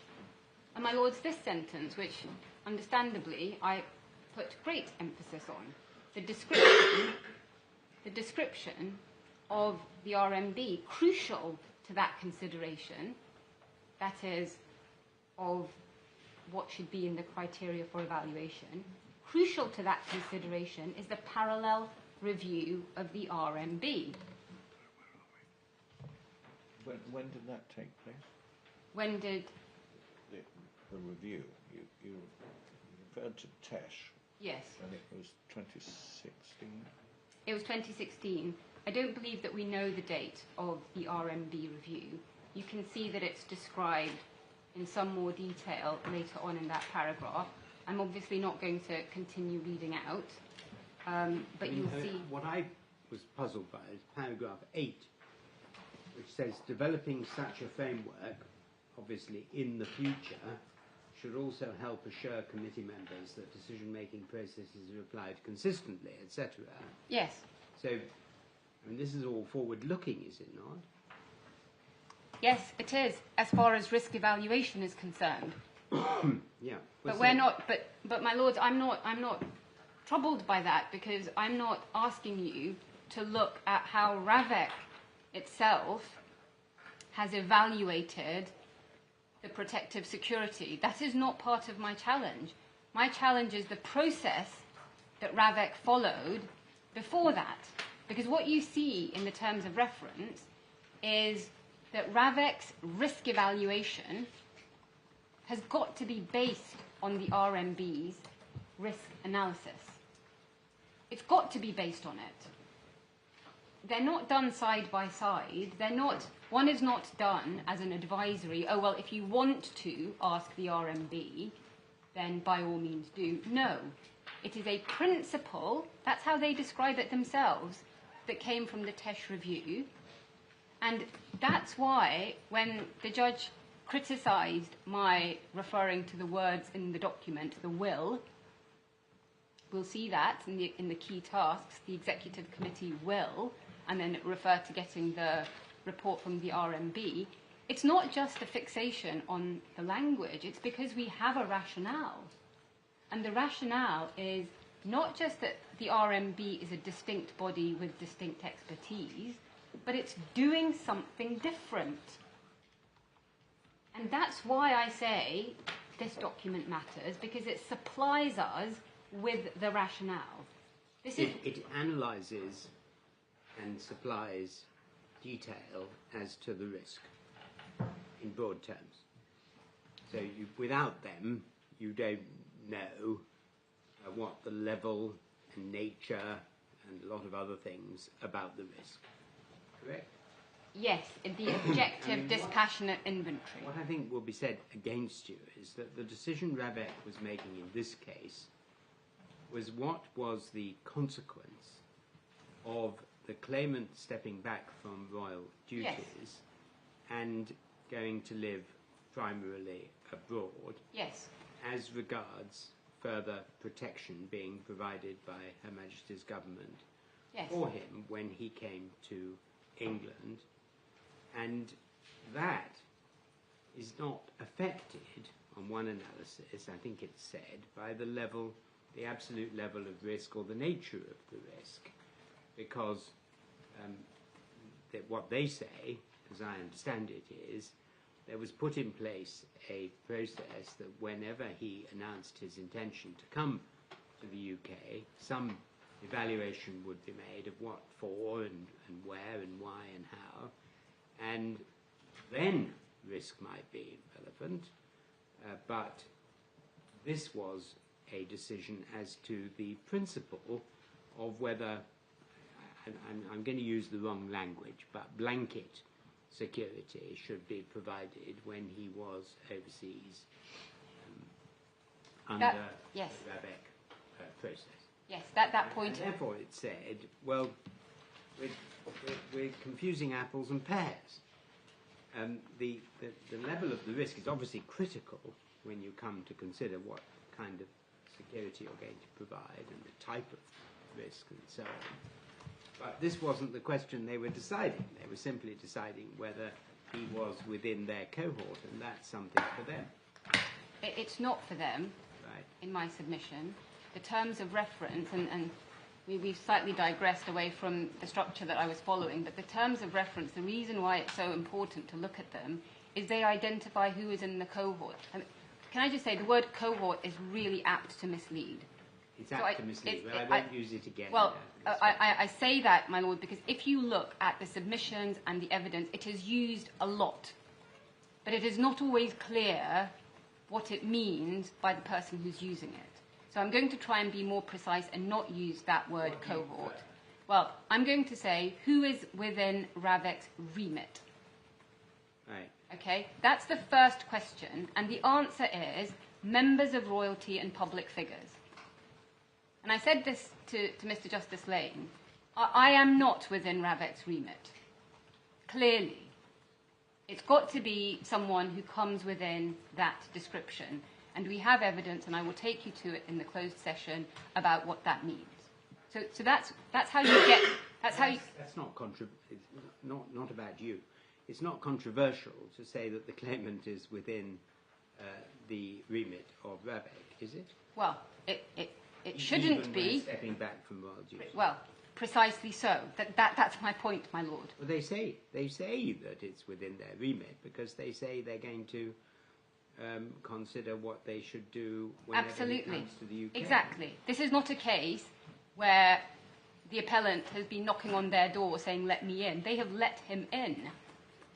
So that is the remit question. Once you're in their remit, the terms of reference say that there are two questions for Ravek. Yes. One is whether that person gets protective security. So being in the remit doesn't mean that you get it. They still will consider whether or not you should. Yes. And then they will consider, if you're going to get it, what you should get. So all of that has got to be considered. Now, going back to my lord's point about the point that will be taken against me, so Richard's evidence is that when there was the change of role from full-time working member to not being a full-time working member, yes, his evidence is, well, the terms of reference don't apply to the appellant. We don't have to make our decisions under the terms of reference. And that's paragraph 14 of Mottram 1. Now, that in my submission is wrong. You cannot do that as Ravek. He is obviously within your remit. He is a member of the royal family. You have accepted that he is within your remit because you are considering his Give case. me the page reference for SRM. I'm calling him SRM1, paragraph 14. If you can give me one moment, because I've Supplemental bundle, page 38. stepped away. Thank you very much.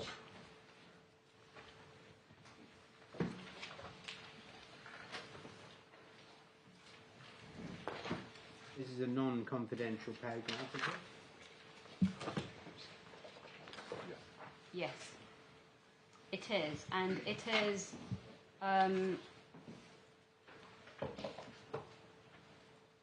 Perhaps if I can just show you from the top of that page, he describes the essence of implementing the policy. That's the government's national risk assessment policy. And then he explains that there are two guiding principles. You see what they are. Sorry, I'm not seeing two guiding principles. So Paragraph. this is paragraph 14, but it continues on page 39. I thought, Sorry, I'm in the wrong place. I was confusing pages for paragraph. not at all, my lord. So it's page 39. Yeah, got it. And he says at the top of that page, he refers, you can see, to the government's national risk assessment. And he says the essence of implementing this policy in the area of protective security was that, and then there's the first guiding principle, which is essentially where risk is sufficiently significant in terms of likelihood and impact on the interests of the state. And secondly, proportionate protective security measures should be provided at public expense appropriately to mitigate that risk. He then says, within these guiding principles, it was for RAVEC to determine which individuals were within the cohort, and you see what I mean about the use of that word, for which it took responsibility for the provision of proportionate security measures. And this cohort changed over time as the roles of individuals changed and as security threats evolved. Just pause In it. that sentence, cohort means the people who satisfy 1 and 2. Exactly. Yes. Exactly. Right. But sometimes it's not used in that way. No, well, it is here. Yes, and this is part of the problem. But anyway, moving on, he says, it follows that RAVEC did not produce nor was governed by a form of overarching guiding policy document which sets out who is to form the cohort and in what circumstances. There was no such document. Now, I accept that, of course. But what that means is when RAVEC's considering the whether and the what, the evaluation bit that we saw, there isn't something which explains in detail how it's going to do that. We have the guidance in the evaluation criteria, but we don't have a document setting it out chapter and verse. Right. And then he goes on. I and the members of RAVEC followed the guiding principles as set out above and reached decisions in individual cases in a flexible and context-sensitive manner accordingly, including by reference to how potentially analogous cases had been handled in the past. And this is the important bit, my lord. When the claimant refers to RAVEC's policy, it must be understood in this light. In particular, I should note that the 2017 terms of reference do not specifically address the responsibilities of RAVEC in relation to an individual whose status has changed and no longer falls within the cohort of principles. That is clearly a matter for RAVEC, but it is not a matter guided by the 2017 terms of reference. So what he's saying... So do you disagree with that? I say that's wrong. Wrong in what sense? It's That's evidence. not what the terms of reference say, and it's not what, in my submission, properly interpreted the terms of reference mean. What they mean, as I've said, is if you're within the remit, RAVEC has got to comply with those terms of reference. I mean, the name of the document is a clue. It's terms of reference for RAVEC. It's explaining how RAVEC needs to approach its decision-making. It is not saying... Well, just pause for a moment. I completely see the sort of blanket nature of the submission that, terms of reference are terms of reference, and therefore what you do are guided by terms of reference. That's all very logical, if I may say so. But I think the problem here is this has never happened before. So there's not a part of the terms of reference which say what does Ravek do when a previously active member of the royal family undertaking state duties decides to step back and go and live abroad. There's not a section that says... No, there is not. What I understand Sir Richard to be saying here, and I may be wrong, is that actually there's no specific part of Ravek that addresses the responsibilities of status change, etc. So we were flying free in reaching a decision as to what to do. I think he's not saying we completely ignored terms of reference. He's just saying we didn't get specific guidance. Well, my lord, I may be corrected by the respondent, but my common ground, you recall I began with this. Yes. As far as I understand it, it is common ground Yes. that Sir Richard did not consider that the 2017 terms of reference applied to the claimant. So... Well, I think that's too broad a statement, isn't it? I mean, of course they applied to the claimant because they applied to everything the Ravek did. What he's saying is what he's saying is precisely in this sentence. In particular, I should note that the terms of reference do not specifically address the responsibilities of Ravek in relation to an individual whose status has changed and no longer falls within the cohort of principles. Now, I understand, but he's used that term here to mean people who are going to have protection. Yes. So let's assume he still means Yes. that. And that's clearly a matter for Ravek, but it's not a matter guided by the terms of reference. So that's what he means. He's not saying the terms of reference don't apply to the claimant, or he doesn't have to apply the terms of reference, or even that he didn't consider the terms of reference. He's just saying, in this particular decision, I don't get any specific help from the terms of reference, isn't he? Well, my lord, I haven't understood the respondent to be interpreting it in that way. Okay. But as I say, I may be corrected in that. Well, I should be corrected if I'm wrong as well. Yes. My lord, it would make things a lot easier if what my lord is saying was actually the position. Part of the reason I'm having to fight this is because of the way it's been defended, which is to say, we didn't apply this at all. You completely fell outside of the process. But can I just deal with this idea of flying free? And I will come back to it in the closed session.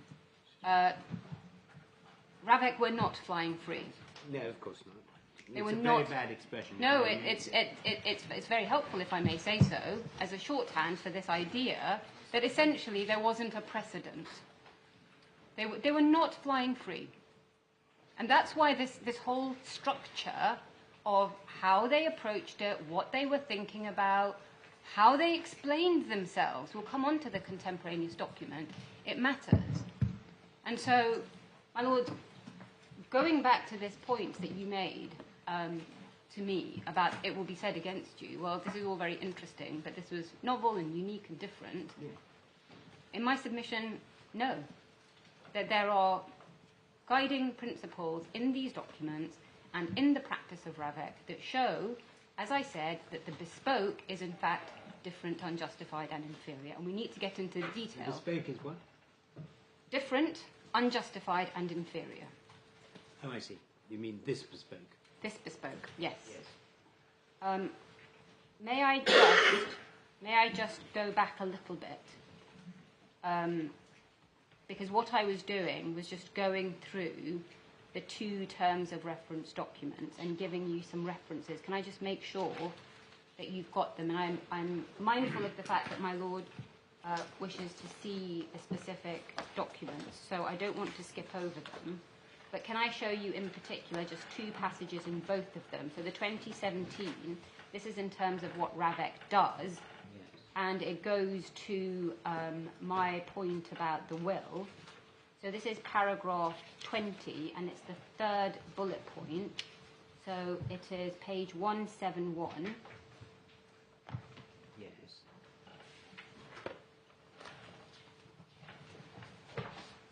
So that's in terms of what Ravek does. executive committee will evaluate the risk analysis conducted by the RMB in order to, and then you get the who and the what. And the same provision is in the 2021 terms of reference. It's page 178. It's now paragraph 6, and it's now the first bullet point. And again, just to make good the point I've made about the remit is members of royalty and public figures who are present in England, Wales and Scotland. And again, if I can just show you the 2017 terms of reference, you see the word present on page 168 in para 3. And again, I hasten to add, I'm not saying it's just the words. I'll come back to give you the colour later, but we see present, and then in paragraph... Sorry, you're going too quickly. Page 168. Yes, I'm on 168. I'm in paragraph 3. Chair is responsible for decisions for individuals who are present Oh, I see. in England, Wales and Scotland. Right, yes. And then if you go to page 171... Yes. you can see there, paragraph 20,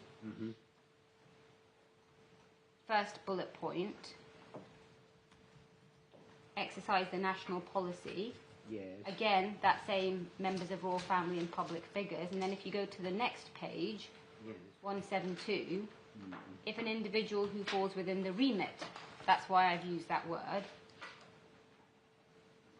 So 172, Paragraph 23. 23. So those are just the passages to make good what I've said about who is in the remit. So it's member of royalty who is present in England, Wales and Scotland.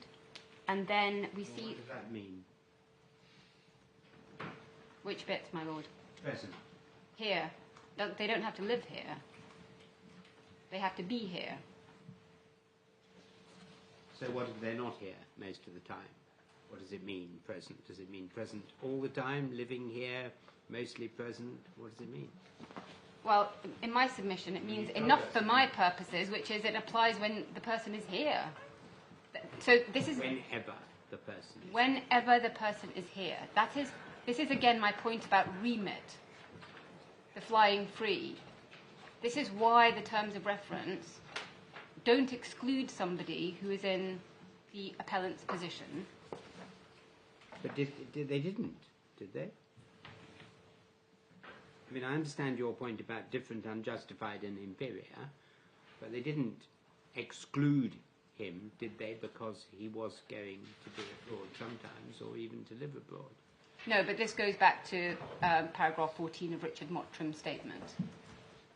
This is the question my lord put to me. Well, yes, no, I see that, but I'm not sure it does get back to paragraph 14. I mean, paragraph 14, anyway, look, I'm just speaking for myself. I understand, my First lord. impressions, but it seems to me to address the question of the decision they were taking about the claimant when he stepped back from royal duties. Yes. And he says, and I understand why he says, because I've read this thing in its whole, he says that didn't give him guidance as to how he was to deal with that particular question. I can see why you say, well, it sort of does, or it does, particularly as regards the RMB. I mean, I get the argument. But I think you may be overinterpreting his paragraph 14 if you say that it says he just figuratively threw the terms of reference away and didn't consider them, because the terms of reference are the whole thing. They're the only thing they've got to go by. Yes. And he said, but just for this particular question, I didn't have much help from it. Yes, and I may go back to the grounds of resistance to show you how the respondent has put it, because as I say, yes, they have, as I understand it, put it in far more extreme terms, which is we didn't operate under the terms of reference for you, and it's linked to why they didn't do the RMB, because they say we didn't have to because we weren't operating under that. They obviously go on and have an explanation as well, but one of the defences is this just doesn't apply to you. This whole system just doesn't apply to you because you're not in the cohort, as they've put it. Can I just show you the passages in 2021 now, which start at 177? Well, just before we do that, Ms. Fatima, can we go back to 2017, paragraph 3, which you were just showing us? Individuals who are present in England, Wales and Scotland. Yes. It seems to me, looking at that as written in 2017, nobody was thinking about the possibility that an individual clearly within, we don't like calling it cohort, but clearly within the remit, might go and live abroad. And this covers individuals who are present in England, Wales and Scotland, special arrangements for Northern Ireland, and decisions on protective security for any overseas travel from the UK. Yes. There's something called the Royal and Ministerial Visits Committee. Yes. But there's nothing there about somebody within RAVEC protection who goes to live abroad. Which is why, my lords, I'm going to address you in the closed session about why I'm not saying, just look at this, don't look at anything else. I'm saying, look at this, and then let's look at everything else that goes around it. Because when you have all of that context, this means what it says. It means it's somebody who is present. And so I entirely take your point that looked at in a vacuum, that would not support the interpretation that I'm pressing on you. I'm not asking you to look at it in a vacuum. And I will come back to that word later. Thank you. Going back to 2021, and this is just on that remit point, we see it again, the phrase royalty and public figures in paragraph 1. This is page 177. It's in paragraph 2 as well, and then it's in paragraph 6, in the second bullet point. Now, the reason I've made this point in a bit of detail is because the judge criticised our approach. He said that if my construction of the terms of reference was right, then everybody present in England would be entitled to an RMB. That's how he put it, and that is in paragraph 168. And as I submitted before him, the remit point is the answer to why the construction of this document does not mean that everybody can knock on RAVEC's door and say, do an RMB for me. He may have been going too far. I think the point is the same if he was saying every public figure, because where do you stop with public figures? I mean, well, this is what everybody's a public figure in one sense. So, well, my lord, we have even evidence. if that's not true, That's not. We have evidence. There are thousands of people who might be. They might be, but the reason that isn't a good, I would say, answer to the remit point is we have some explanation of what public figures are in Mr. Hipgrave's statement. Right, okay. But that is besides the point, because nobody could dispute that the appellant is a member of royalty and therefore in the remit. No, nobody disputes that. The purpose of RAVEC's policy objectives, just so that the court has those, are in paragraph 10 of the evaluation criteria document, which we were looking at earlier, but we didn't look at paragraph 10. Could I just invite you to make sure that you've seen that? It's page 175. Yeah, objectives of the policy. The objectives of the policy, and this goes partly to context for when you're looking at how to interpret not just the documents and how they applied them, but also when we come to good reason. So, responsibility of the Home Office to advise the committee of any relevant developments in these objectives, considered that they will likely to remain stable, must be done openly and transparently so that the committee always has a clear, predetermined policy framework. And this goes back to my MJaz point. We're not in the territory of merely advisory, because RAVEC itself is saying here that what it's trying to do is have clear, predetermined policy frameworks, i.e. something that has to be applied. And it then goes on to explain again, my lords, critically in my submission, that in practice, and this is after having obtained an RMB assessment, RAVEC should then simply have to test the recommendations of the RMB to ensure that they meet the committee's agreed objectives. So again, this isn't something that is a discretionary, voluntary phase that RAVEC can choose to do or not do. We get very clearly from this document in particular that the role that this has. So can I then, if you just give me a moment, I'm seeing whether or not in the question and answers I've covered some of this ground. Well, sorry, I'm only friend of getting out of place. Can I just invite you to read the earlier part of that paragraph as well, its emphasis on flexibility?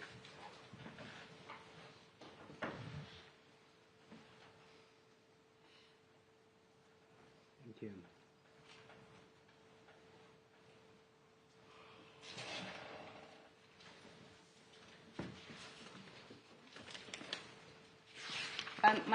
My Lords, I think that's enough on purpose. Content, I think we've also covered. I've given you the references, I think, in both documents to the significance of the risk analysis done by the RMB. Can I just show you Annex A? Because I don't think we've looked at that. That is Annex A to the 2021 Terms of Reference, and it's at page 185. This addresses the process of RAVEC decision-making outside the regular meeting cycle. And I want to show you this just so you can see paragraph 1, which is that, again, the starting point, even for these ad hoc meetings, is to have an RMB risk analysis. Yes.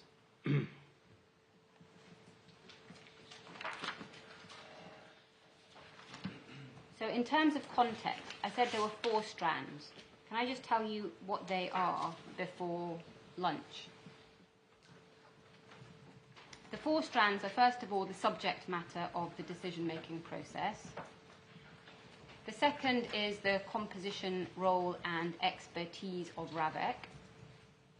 Sorry, say that again. Composition, role, and expertise of RAVEC. And the composition, role, and expertise of the RMB.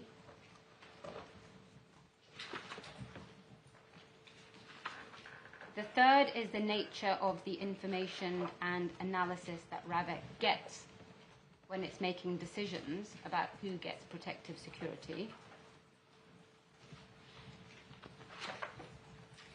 And the fourth is what we know about RMB risk assessments that have been done for other people and when.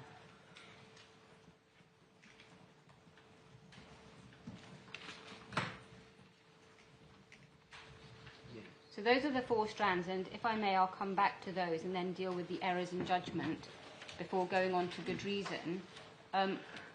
My Lord, I've been given a note, which is that my instructing solicitors have raised a concern that it might be difficult for those in the room to follow the references to the evidence.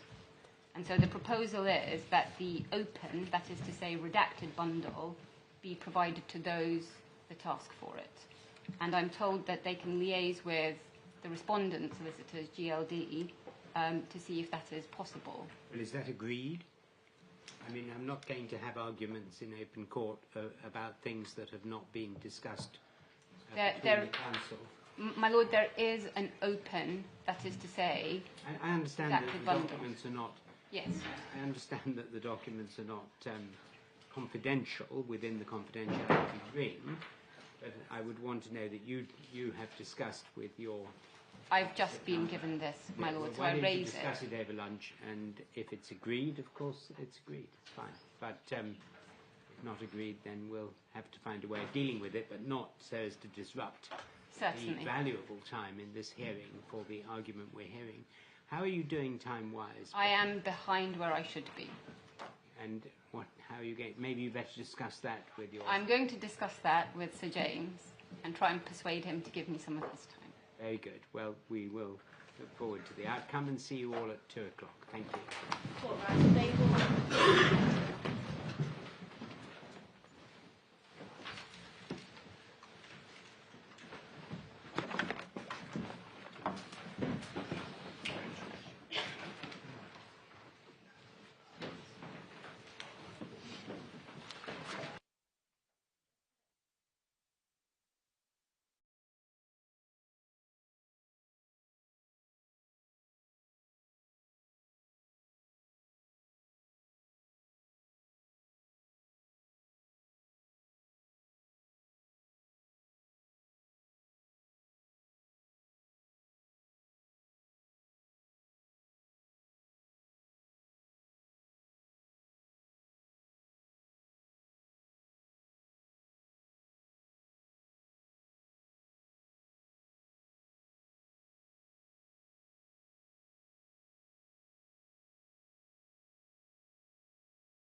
Lords, I did not manage to persuade Sir James to give me any of his time.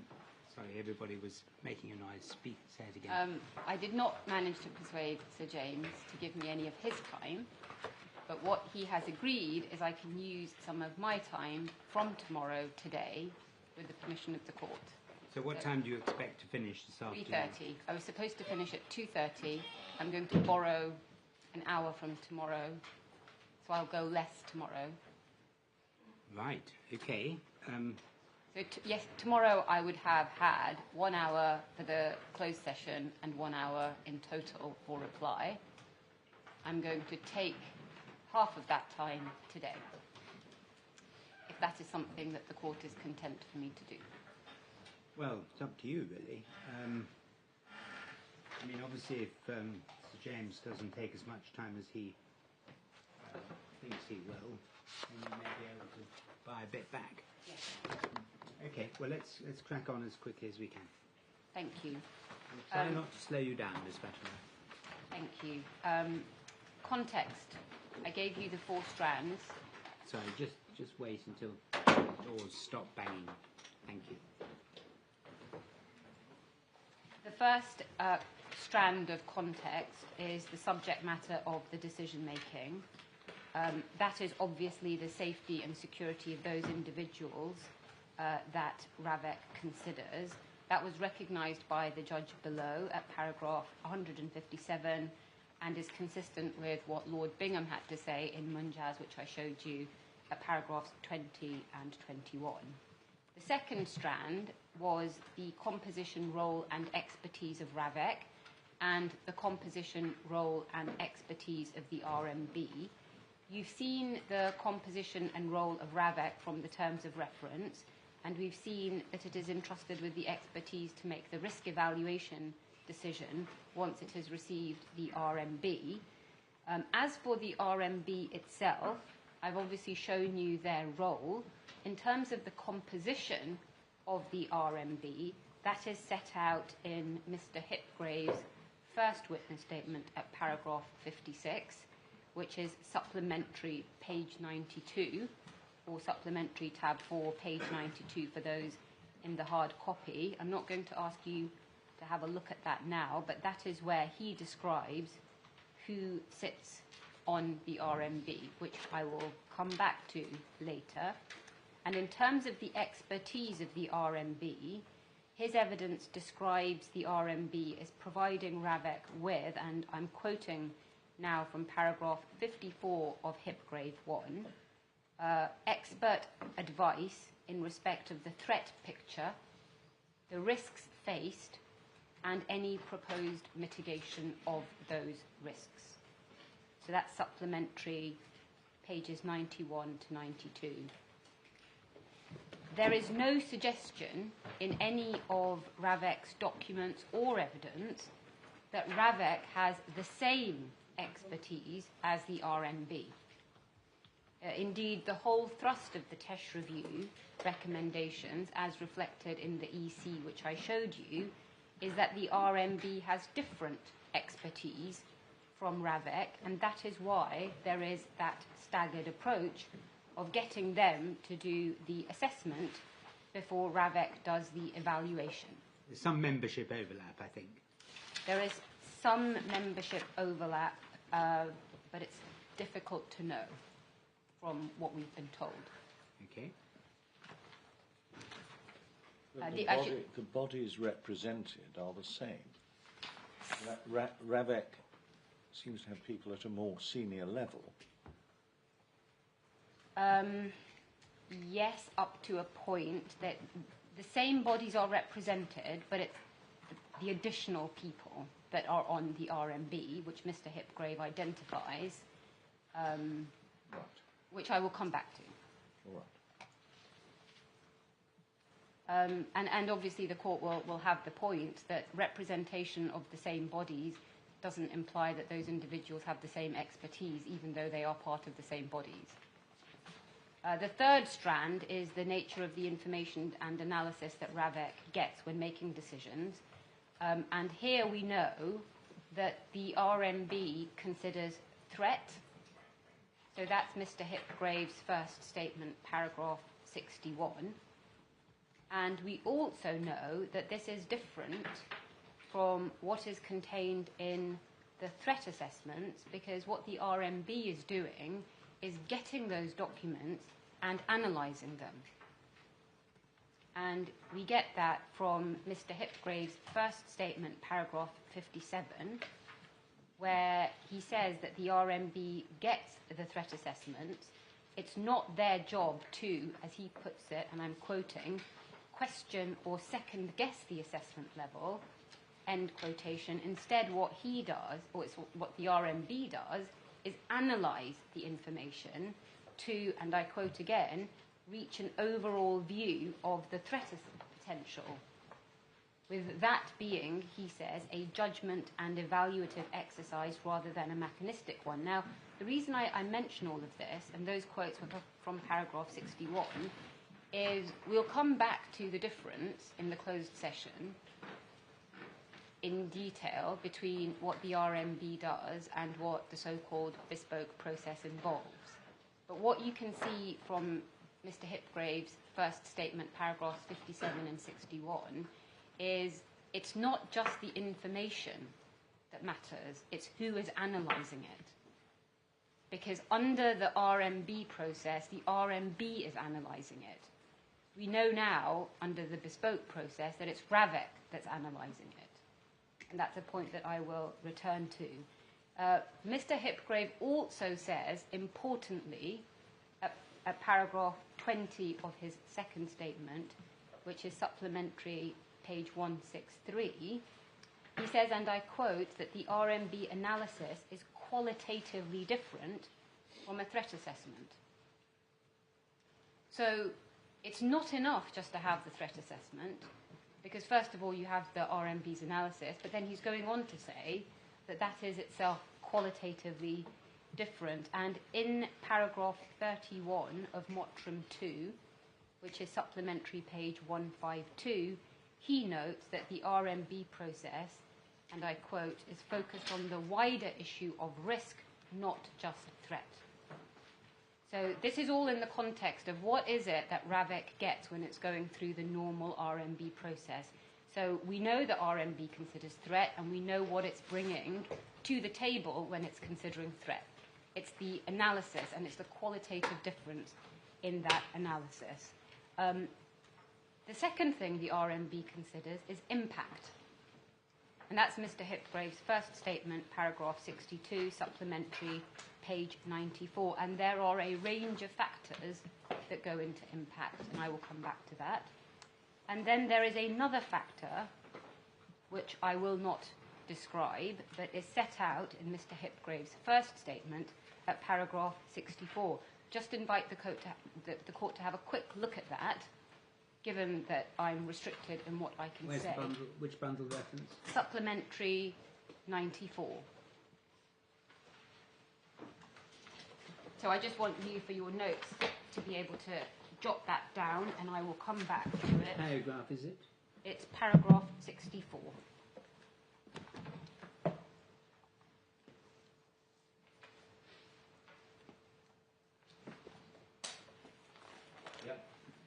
So that's another factor that is considered.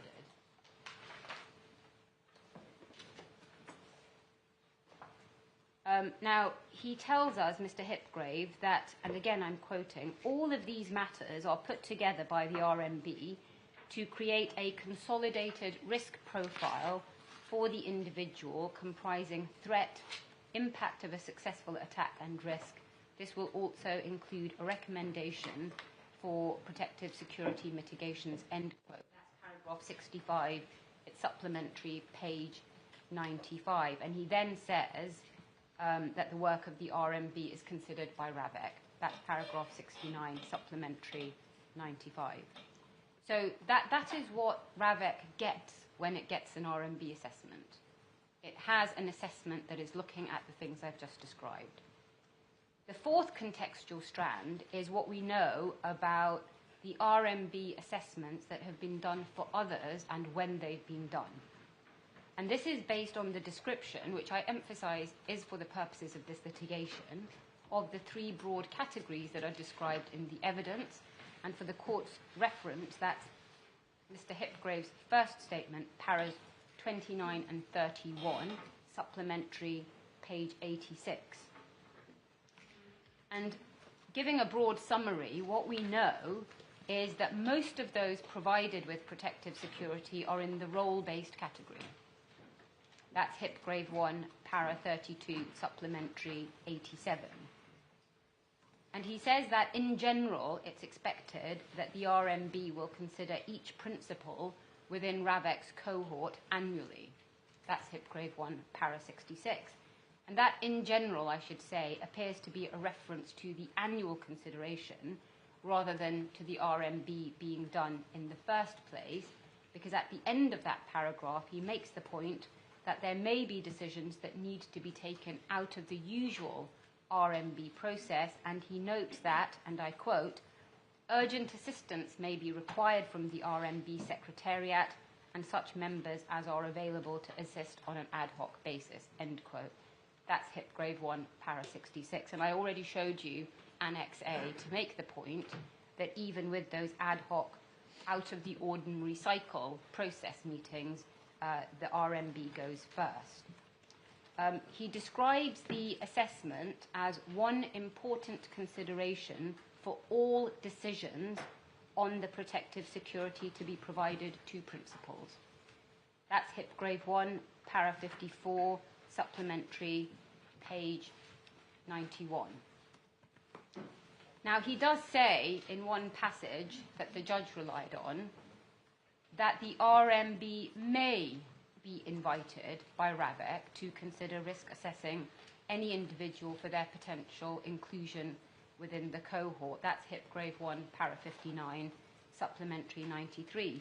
Now, the judge placed emphasis on the use of the word may rather than must. That's in the judgment at para 162.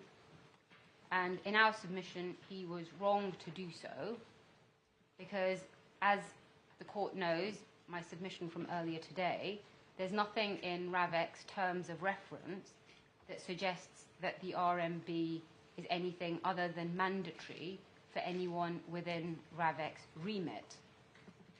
And secondly, there's nothing in the evidence of RAVEC's practice to suggest that the RMB was not carried out for those who had previously had protective security. And that is why we say that the appellant has been singled out in this unjustified and, we would say, inferior way. And I'm going to return in the closed session to give you some more submissions about that fourth strand. That is to say, how it's been applied in practice, the individuals to whom it has been applied, and so on. And if I may, I'm going to give placeholders, in case you're taking a note, to say that that's private point 1, so that when I come back to it in closed, hopefully you will be able to slot the submission in to the note that you're making. My lords, the errors in the judgment. There are 3 errors that the judge made. The first is that he said that the 2017 terms of reference did not require RAVEC to do an RMB before making decisions as to whether or not someone gets protective security, and if so, what. So he treated it as something optional, and we say that's where he got off on completely the wrong foot. And even though he went on... Which paragraph is your criticism relating to? I'm going to go through several, but 162 is the one that I've just described. Thank you. Even though he went on to do the good reason analysis, so he considered the possibility that the 2017 terms of reference did require an RMB, we say that his starting point of the discretionary, voluntary nature of it infected that analysis. Now, at the judgment 162, and if I can ask you to have a look at that, it's in the core at 135.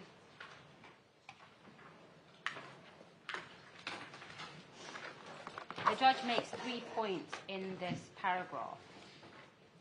First of all, he says that the terms of reference cannot be treated as hard-edged policy documents. That's about 7 lines down. 162. If that is intended to mean that the terms of reference do not mean what a reasonable and literate person would understand them to mean, then we submit that that's wrong. And that does appear to be what the judge means, because he then goes on to say the words, that the words cannot be taken at face value. And you see that just a couple of lines down. His second point is, he says it's immediately apparent that the words cannot be taken at face value because of the present point, which I've already addressed, so I'm not going to go back over that. I've explained why that is also wrong, that our construction doesn't lead to that conclusion. And then the third point he makes is to say that paragraph 20, like the rest of the document, must therefore be read on the basis that it is being used by RAVEC members, in particular at this time the chair, by reference to a number of value judgments. And he says that it is Mr. Hipgrave's evidence that the RMB may not must be invited to do the RMB. Now, I've already addressed that part of Mr. Hipgrave's evidence, so can I just say something about this wider point that the judge is making in this paragraph? This wider point crops up at a number of points in the judgment. So, for example, could I ask you to look at 158, which is on page 134.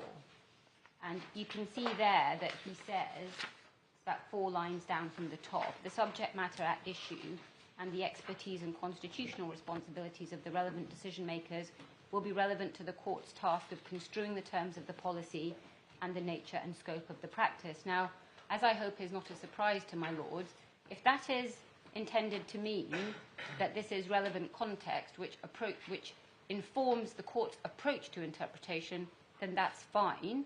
But he seems to want to go further with this point. He seems to say that the court should interpret the policy in the way in which the decision maker has chosen to apply it.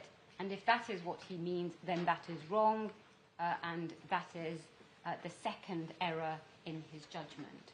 So the first is the one I showed you at 162 earlier in terms of interpretation. The second error is this deference approach that he gives to the terms of reference as a whole. And as I say, it crops up in a number of places. Can I just show you another place, which is paragraph 175,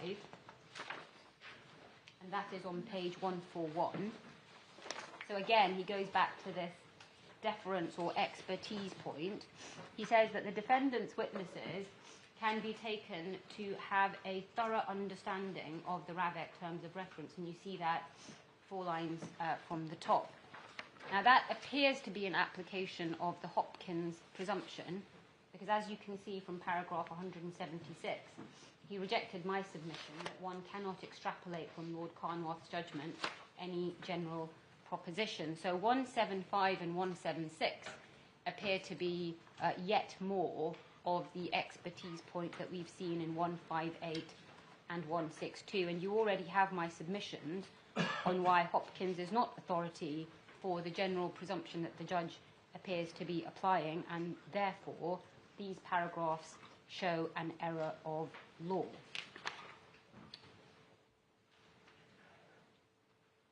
Then could we have a look at paragraph 178? This is the third and final interpretation error, which we say is wrong. Here the judge appears to have concluded that the 2017 terms of reference... Sorry, I lost the paragraph. 159? 178 now, madam. 178, It's 178. It's on page 142. Yes. So this is the third error.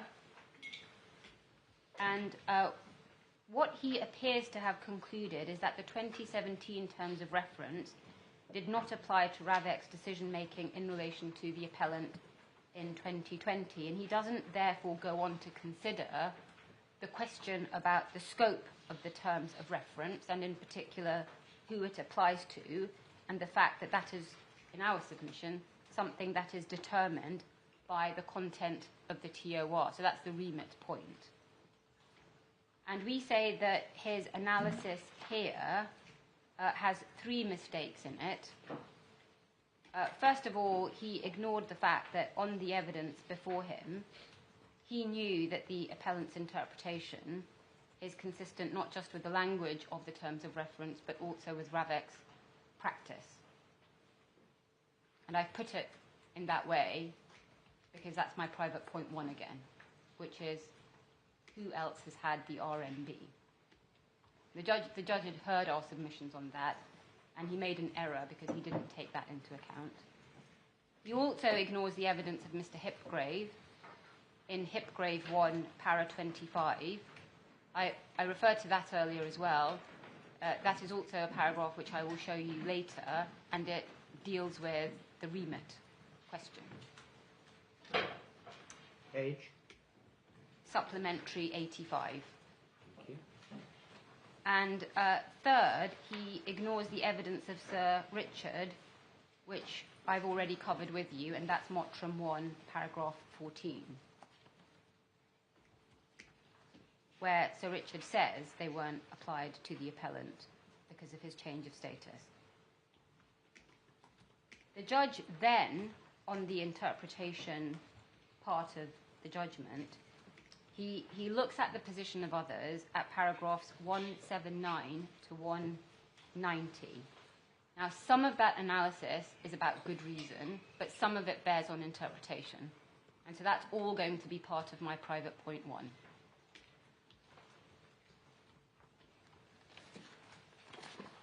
So could I now turn to grounds 1B and 1C?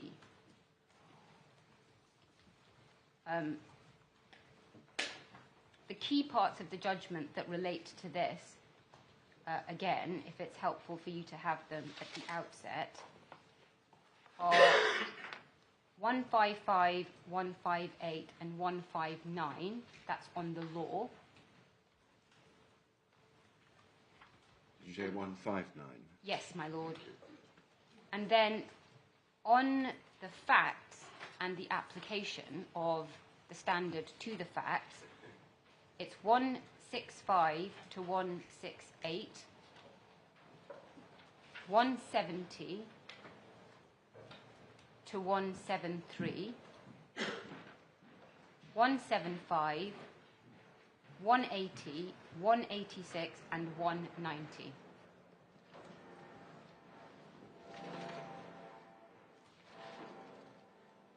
I have 4 overarching submissions on good reason, and they fall to be considered against the backdrop of the points on interpretation that I've already made. The first overarching submission is to identify the correct question for the court. And that question applies to both the judge and this court, provided, of course, that this court agrees with us that the judge was wrong. So if, having exercised that decision in our favour, you then wish to consider the submissions, you will also apply in my submission the same test as the one that the judge should have applied in the first place. And applying MJaz and Tower Hamlets, we say the question is this: whether on the basis of the evidence adduced, the court considers that Ravek has shown that it has a cogent or compelling reason for failing to do an RMB assessment for the appellant. And that is a question of law which this court must decide for itself if you agree that the judge did err in the ways in which I'm going to submit.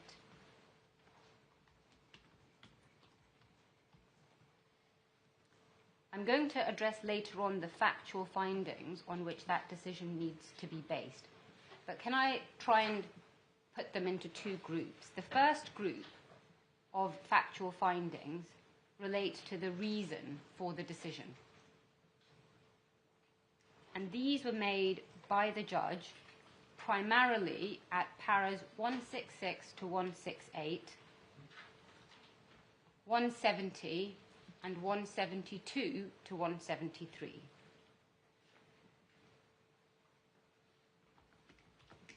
I don't challenge those factual findings as a matter of fact that that is the reason for the decision, save as to the question of weight, which I will address in my fourth overarching submission. And what I mean by that, just to give you a little bit of an explanation, is I will be submitting that the reason that we have in the witness evidence is not the reason we see in the contemporaneous documents. But that's a question of weight. So that's the first group of factual findings, the reason for the decision. The second group are factual findings regarding the RMB, which the judge made, which are at 165 and 190. And the one that he makes at 165 is also repeated at 171. Those two factual findings, we say the judge got wrong, and this court should not adopt them.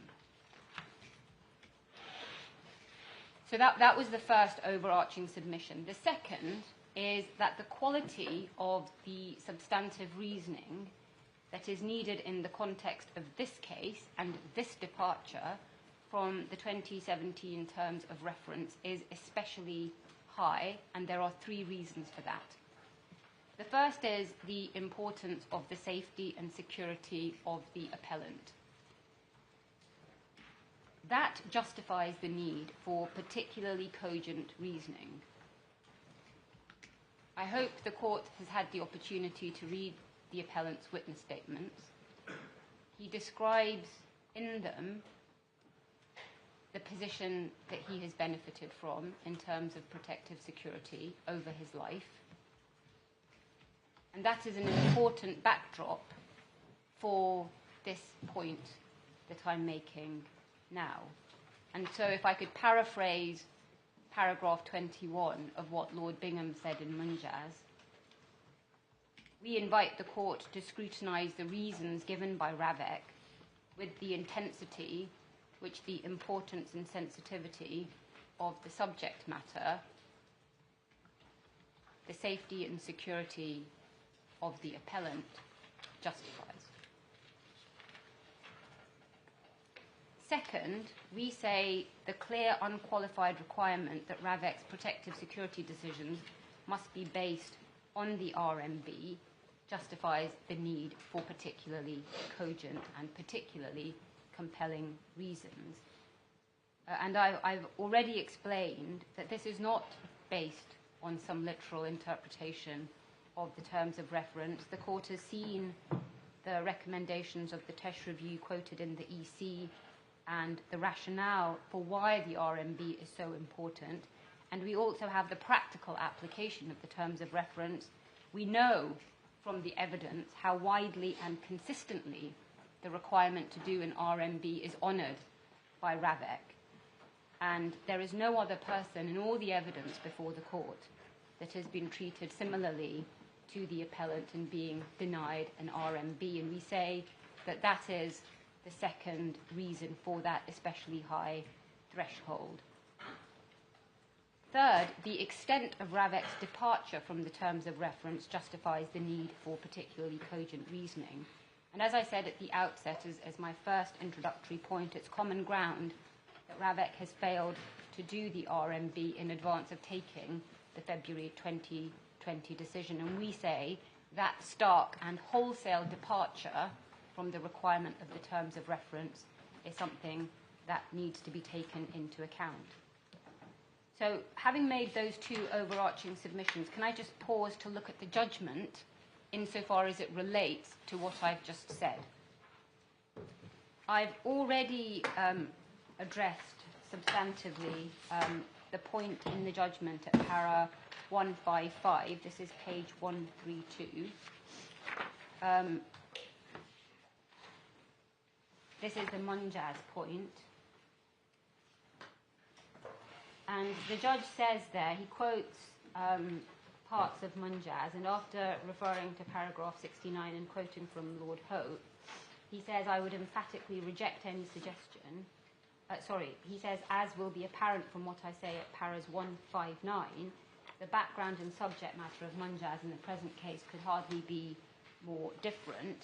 And he essentially then says that what Lord Hope said cannot simply be carried over to the circumstances of the present case.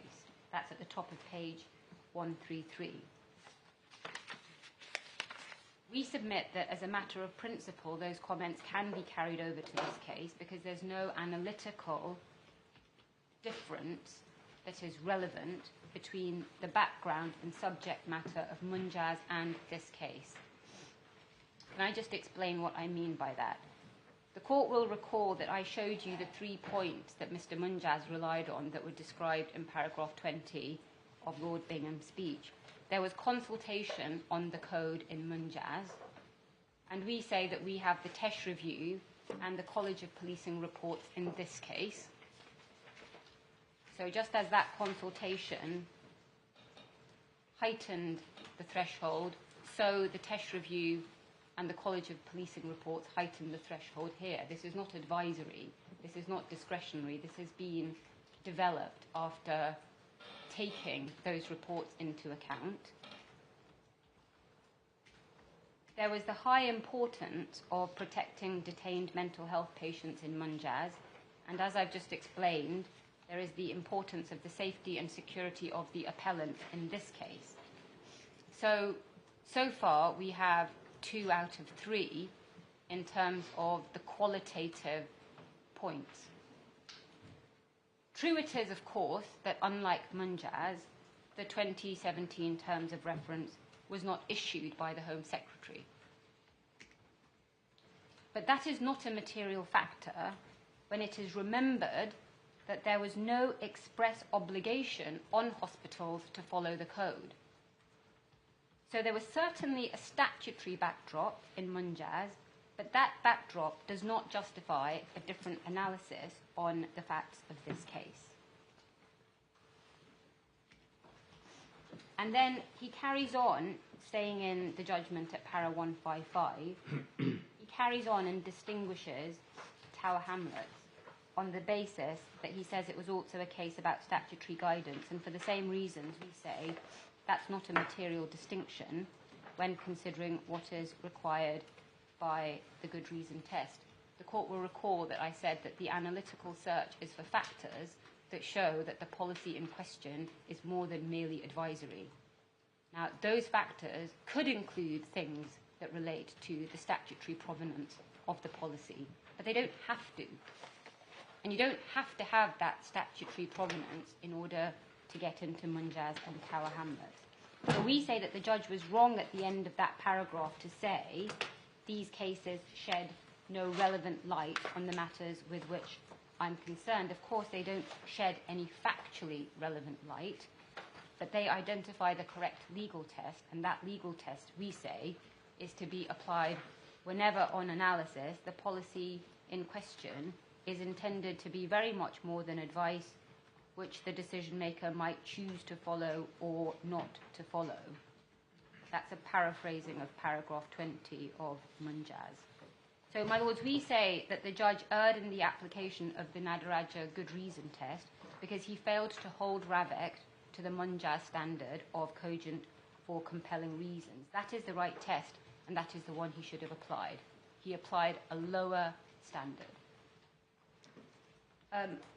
Staying in the judgment at paragraph 158, which is on page 134, he rightly noted at the start of that paragraph that the Nadaraja principle is not a rigid one, and he also rightly noted at the end of that paragraph that the expression good reason is a protean one in nature.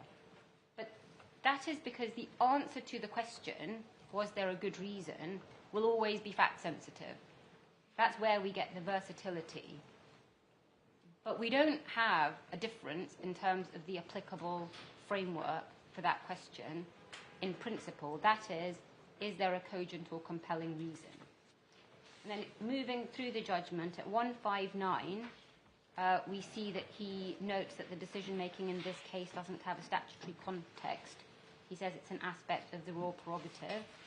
Again, that's the same as the point I've already addressed, which is the source of the decision-making power doesn't change the need for the cogent or compelling reason. And the court may have noted when I was going through Raisi that that was a prerogative power case.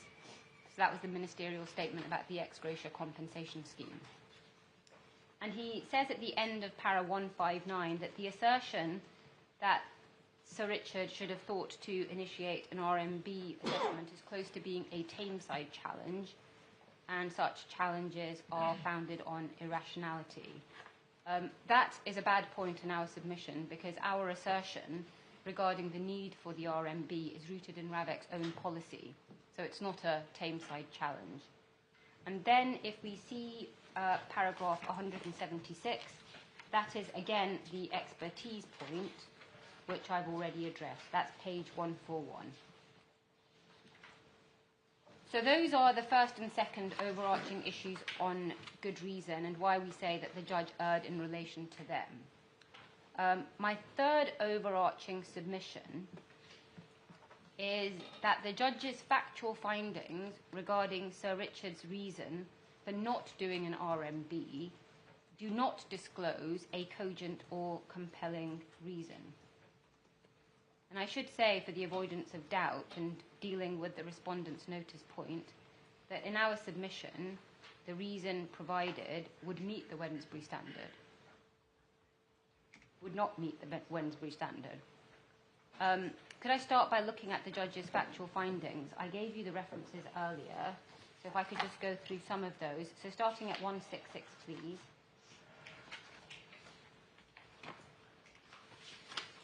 Starting at which paragraph? Paragraph 166, my lord, page 136.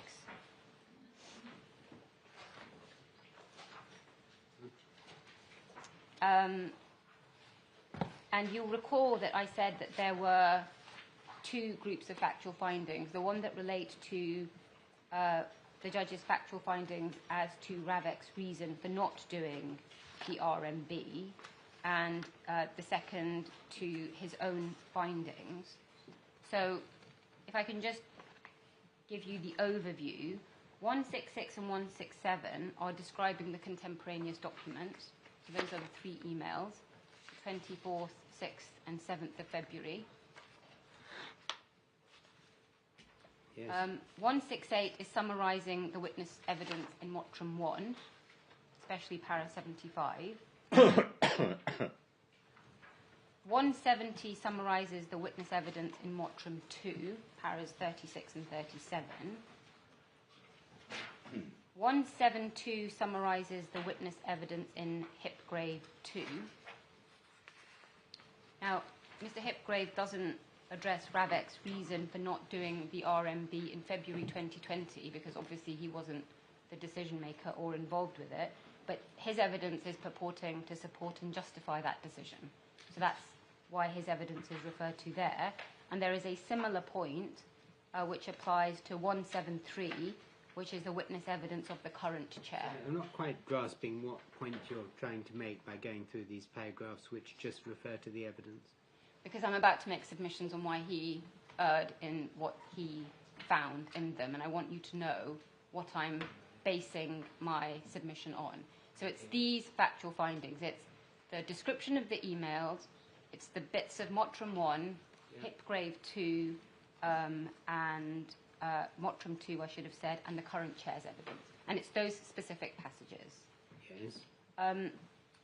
In relation to the others, the challenges that he makes himself the findings he makes himself, those are, as I said to you, 165, and the factual finding that he makes there is he says an RMB assessment had at the time certain significant limitations, which is referring to February 2020.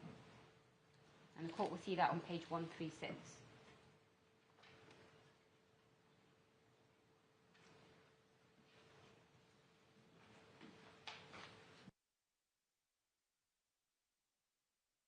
single sentence is a factual finding.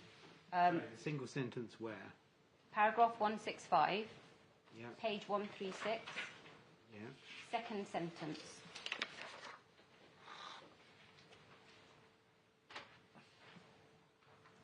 A So- good reason finding. I'm so sorry, my lord. It's a good reason finding. That's a factual, yes, it's a good reason finding. It's a factual finding that he has made that is not in the evidence. It's an inference that he has derived from paragraph 9 of the evaluation criteria paper. So you can see that in paragraph 164 he sets it out, and then he says in 165 it doesn't assist the appellant. He makes that statement, and then he says it supports the defendant's case. And my submission is that there's no basis for that factual finding, and it's wrong. And there are 5 reasons why that factual finding is wrong. And the reason I want to make submissions on it is obviously, as part of the good reason analysis, this court needs to consider whether or not his factual finding is right, that in 2020 the RMB assessment had significant limitations. And we say that, first of all, the basis for this, which is paragraph 9 of the EC, doesn't support the inference that he's derived from it. So can I just remind you of what paragraph 9 of the EC said? It's supplementary tab 12, supplementary tab 12, page 174. So we looked at this earlier, and the bit that the judge relies on is the bit after the redaction beginning the RMB review. So that's the passage that he's quoted in his para 164. And it's essentially a recommendation that there is a more holistic and in-depth look. That's what's being said. The fact that the RMB assessment could be made more holistic and more detailed does not, in our submission, mean that it can be inferred that at that time it was, as the judge found, significantly limited. Nor does the potential for improvement change or diminish the stated role of the RMB, namely, as we see at the start of that paragraph, that it was a crucial part of RAVEC's considerations. Third, there's no evidence that supports the judge's conclusion. So Sir Richard's evidence doesn't support that conclusion.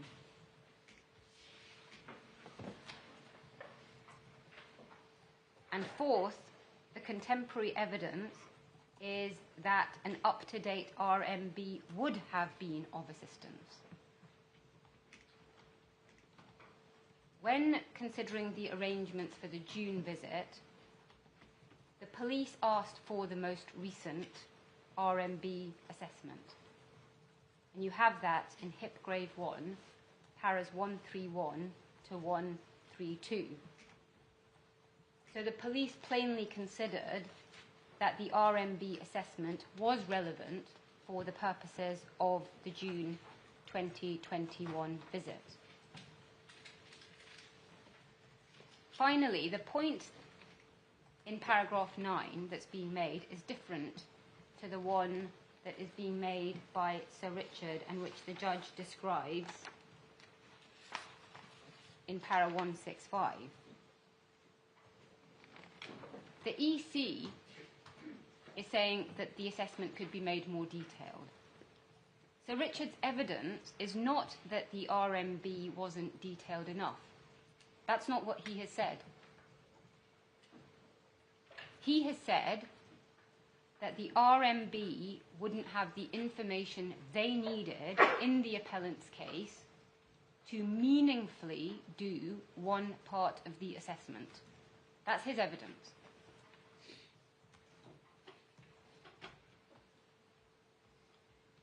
And I'm going to develop that point in the closed session, but the headline point is that the judge appears to have misunderstood Sir Richard's evidence on this.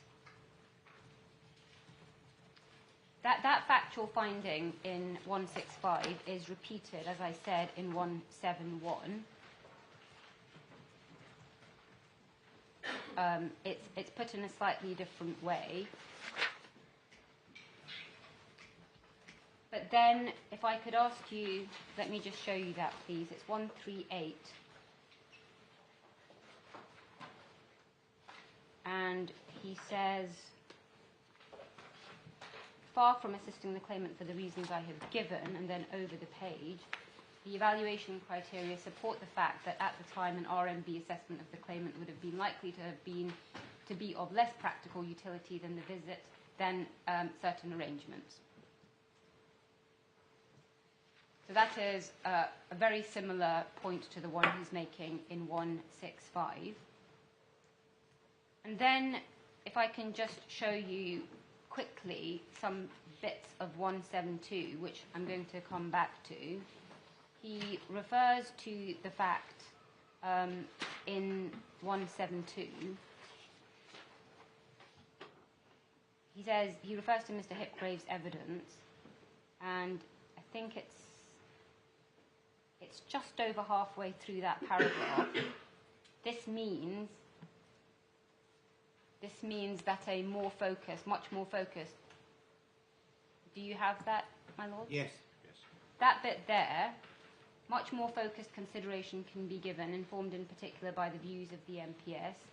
So that, and then you see the latter part of that paragraph, which I'm not going to read out, in terms of what Mr. Hipgrave says about the role of the RMB. And similarly, in para 173, you see the evidence of the current chair. And if you go over the page, you will see that there is a passage which is redacted, which explains his view. The quotation begins, allows Ravek to reach. Yes. So the judge took into account all that evidence, and I'm going to address this in the closed session in detail by reference to what the RMB does, what is done in the bespoke process, what the difference is. I'm going to try and answer my Lord Master of the Rolls' question to me about how this figures basically in relation to the appellant. But I wanted to show you now that those are the passages I will be challenging. And then in 190, the judge says, and this is page 146, he refers to Sir Richard's view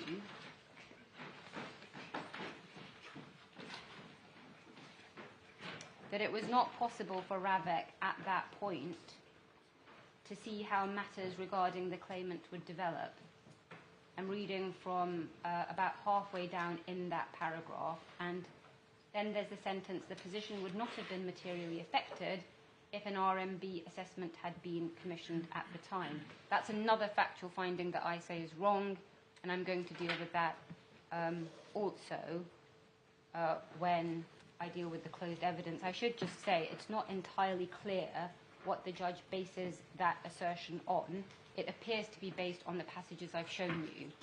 So the bits from Mottram 1, Mottram 2, Hipgrave 2, and the current chair's evidence. But in any event, I'm going to come back and address on the evidence why those factual findings don't, in our submission, warrant being upheld. The rationale found by the judge to explain the lack of the RMB does not, in our submission, disclose a good reason for 5 principal reasons. Now, I can't articulate all 5 of them now.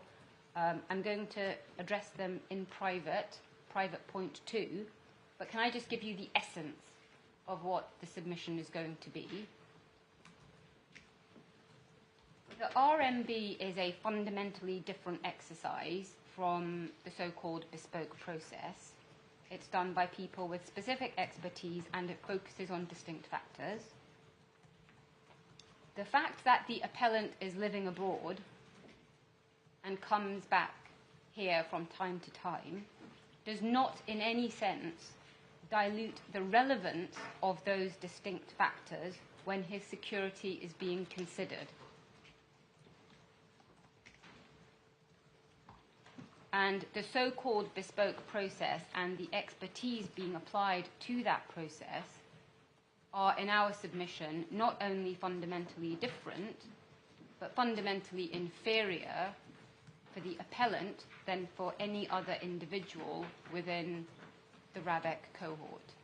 And I will develop all of that in the closed session and submit that in light of that analysis, there's no good reason, let alone one that is cogent or compelling. The fourth overarching submission I have on good reason is that little weight can be attached to the witness evidence, because first of all, the explanation in the witness evidence is not to be found in the contemporaneous documents, and second, the witness evidence has been given almost 3 years after the decision in question. Same point, is it? My lord, no, in the sense that, well, perhaps I can show you the documents, because the documents are so thin that it's very difficult to understand what they mean, let alone distill The contemporary documents. the contemporary documents. So that's one point. We don't see it. And when one has to recollect that the terms of reference, especially back in 2017 when the chair was making these decisions, one would expect the chair to be comforted by the framework in the terms of reference. They're there to protect him as much as anybody else.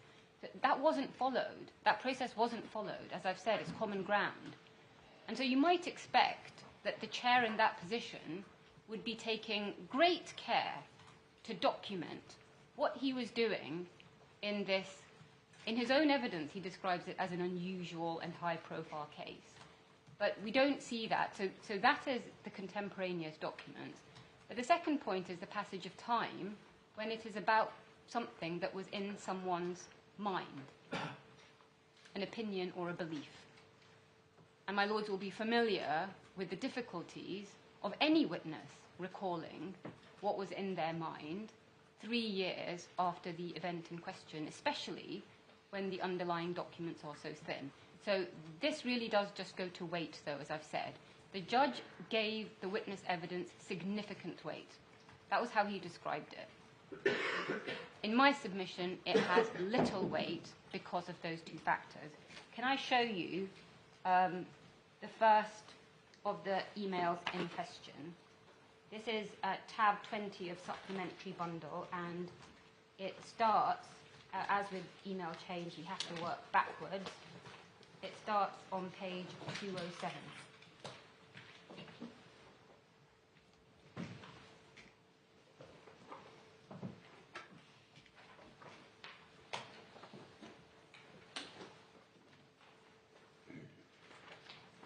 In the supplementary, right? Yes, and I'm so sorry. Could I just ask you to look at 206 because you can see the sender.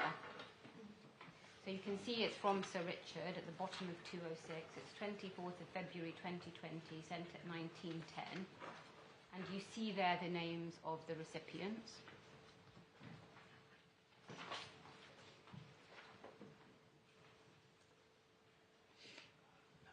Yes. And can I ask you just to have a look at this email? The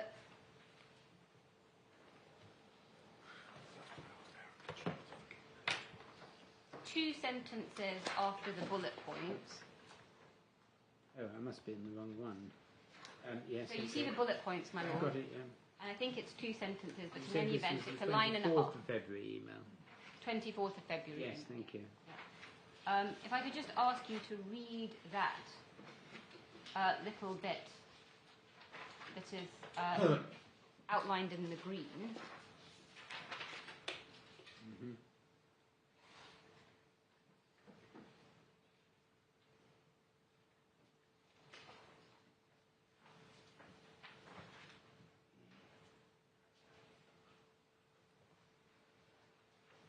Yes.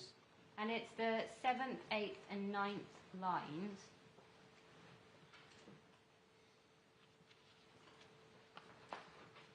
That are the focus there. So my lords see that. As we discussed. Yes. And then the section which is unredacted, if we follow this line of argument.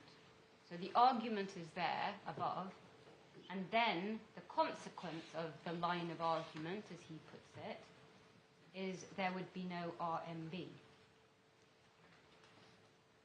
So that is the sum total of the contemporaneous explanation from the chair. Now, what we have in response to this email is one of the recipients querying what it means. So it's so unclear that one of the recipients doesn't even understand what its meaning is. Can I show you that email? That's on page 204. And you see halfway up that page who it's from. That person was one of the recipients. It's sent 2 days later on the 26th of February.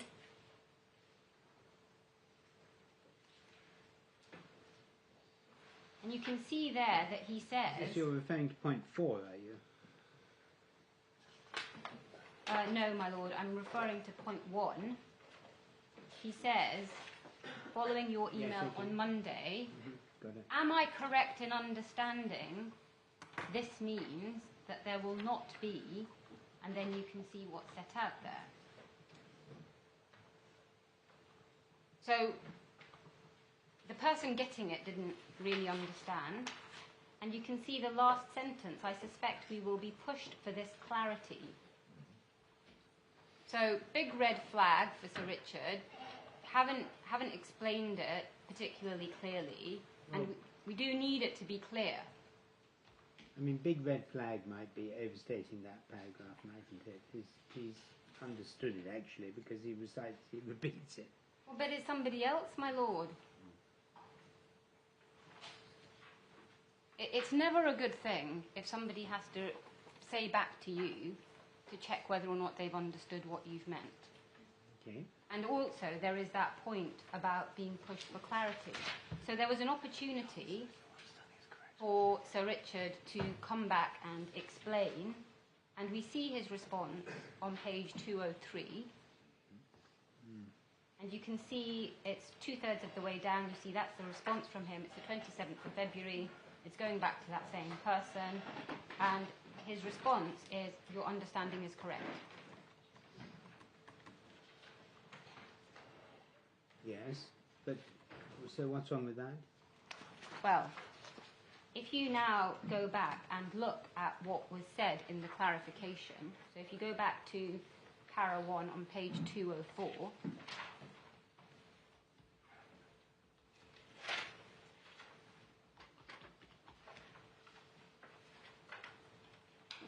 it doesn't say anything in terms of the methodology not being meaningful, which is the explanation we have in the witness evidence. What it's saying, if I can paraphrase, is we're not doing the RMB because we're doing something else.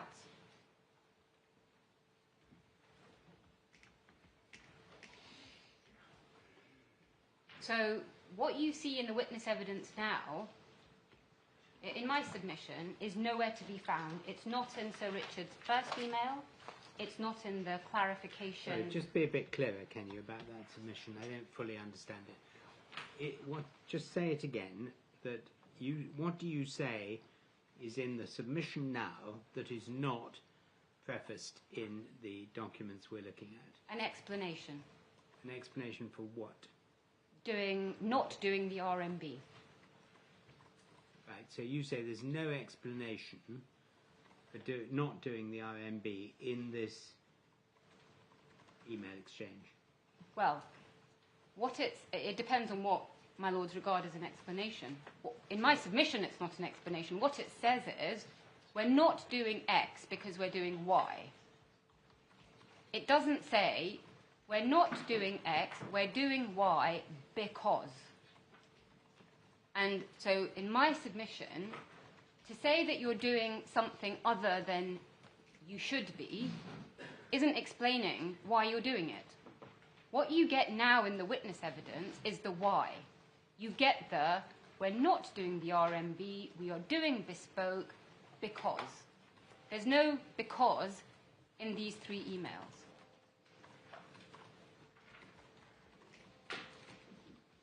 I mean, can you say why they say in the witness statements? I can't remember if it's confidential. In a nutshell, it's that the RMB's methodology no longer suited the appellant's circumstances.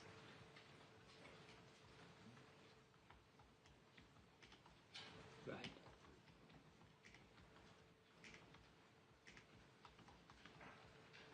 I think that's as much as I can say. But I will come back to it, my lord. I'm not going to leave you with that rather short explanation. I see it a bit more simply than all this. It's this afternoon you made, if I may say so, some rather closely reasoned submissions by reference to bits of evidence here and there and the judge's reasoning. But these emails seem to me to sort of say what they mean and mean what they say.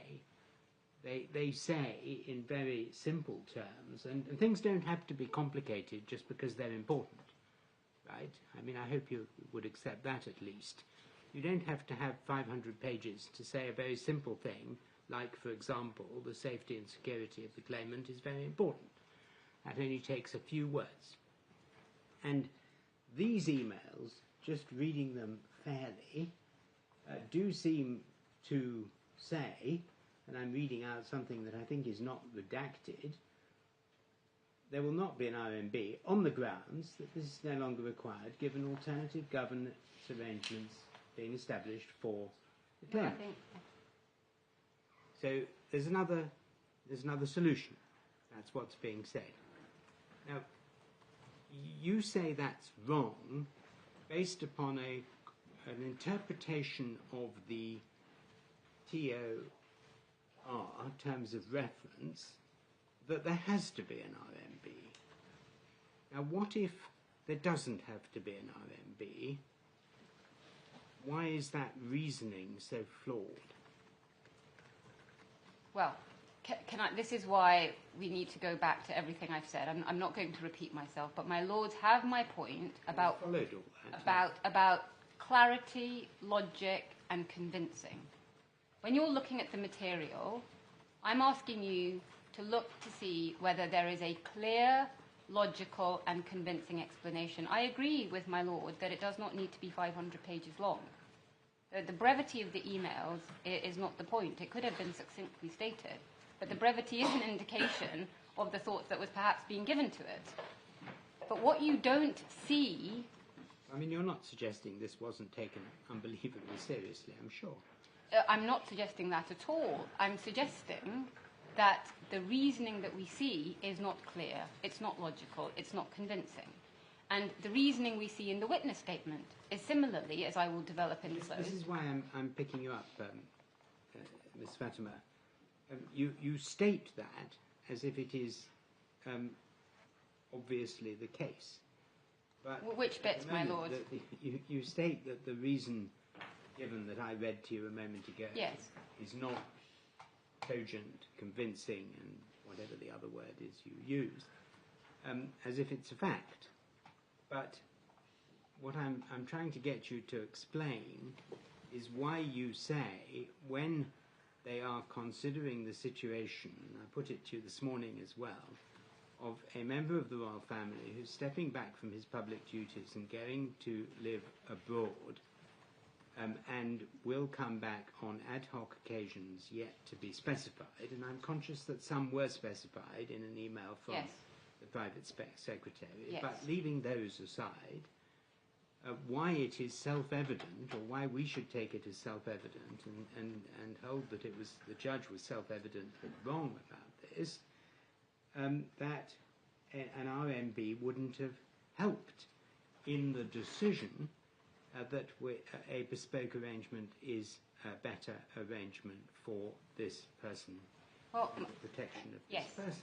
Yes, and my lord, I am in some difficulty, as I hope the court will appreciate, because I cannot give you my full submissions. Well, no, So, but I mean, is your full submission, but I think we do get the point. We understand what private point 1 is and private point 2. I mean, is your submission the comparison with others, or is the submission, what is it that makes it self-evident that this was not cogent? I entirely see where the court is coming from. You will recall that when I gave you my contextual points, the second, the third and fourth was the information that RAVEC gets when it does the RMB, and how it's then approached that for others. So there are two parts to the answer to my lord's question. Right. When I will hopefully show you what the RMB does in more detail, when I can make more candid submissions showing you, it will be my submission that there are things that the RMB does, very significant things, views that it gives that are now being done by others. Now, one has to anticipate and assume that Sir Richard knew that when he was writing these emails. He knew that in depriving the appellant of the RMB, he was going to be taking a decision which meant that this person was not going to be getting all of that analysis. Well, there had been an RMB earlier, right? Yes? Yeah. But one wasn't going to be done before the 2020 decision. So that's one part of why I say not cogent, because the chair knew, I infer, I hope reasonably, What an RMB was. what an RMB was and Indeed. what the benefit of the RMB is as compared to the something else. Now that requires me to evaluate... I mean, this is why I'm bemused, really, because something else might easily be an RMB. But we know it's not. At a different time. Of course, but we know it's not. We know it's the bespoke process. So instead of the RMB, I'm going to give you a bespoke process. But we don't know that. At this point, we don't know that. What he's saying in these emails is governance arrangements will be established. I mean, I don't think it's confidential on a case-by-case basis. You know, that's what bespoke means. So we're setting out a... Could I just ask my lord to look at page 204 just to make sure... I am on 204. Just I'm the looking little at bit in point one. green. Yes, I just wanted to... I'm looking at point 1 of the email, Yeah, and that's what he says is correct. yes. Yes. So, in fact, my lord has made one of my points for me, which is it wasn't even articulated what the process was going to be at that stage. So it's even worse, because it's not RMB, but here I have another crafted solution. It's RMB, but I'm going to do it as and when. You see, this is the trouble with subjecting this kind of decision-making to this kind of very, very close scrutiny. And I'm not saying if you're right about the fact that it has to be subjected to this very, very close scrutiny, then you're right, and we will have to do it not only in this, but in every other case.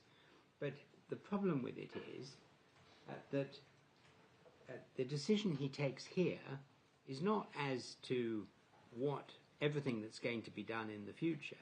No. The decision is that there isn't any point in having an RMB now because he's changed his position and Yes. leaving the country, and we don't know how much we'll see of him in the future. But when we do, we'll have to take case-by-case steps. Yes. Now, to say that that decision has no good reason, is irrational, or anything, whatever language you want to use, is difficult, because it's sort of kicking the ball down the line a bit. And Well, saying, I'm not doing that, my lord. I'm saying... No, you're not kicking the ball down the But line. he's- But maybe He This is. decision is only about as an interim stay. But, well, could I analyse it in this way? That there's the what we're not going to do, and there's the what we're going to do. The what we're going to do is unclear, as at this particular time frame. Obviously, we now know what has been done, but as at 24th, 26th, 27th February... But you're putting, if I may say so, and I don't want to put it too colloquially, but you're putting your money on the absence of an RMB as at February 2020. And what I'm suggesting to you is that this decision is not really making any final decision about when there will be an RMB. It's just saying that the claimant is leaving the country, stepping back from royal duties, and will deal with what happens in the future in the future. Yes, and there's a response I want to give, which I'm not able to give to that particular question, because it's confidential information. Well, you've given me two answers, I think, actually. Since I know what's in the confidential information, I don't actually... Well, it's about the things that haven't been done. Yes. It's about the nature of the RMB, which is you've told us, and it's about others. Is that right? That's right. There's another part to it. I'm not trying to be... That you can't even... That I can't say. I can't say. Right. But my lord, I'm not putting all my money on it not being done at this particular point in time, because we are where we are in the point in time, and my lords have evidence, and I will take you to it about what has been done in the interim. Now, can I just...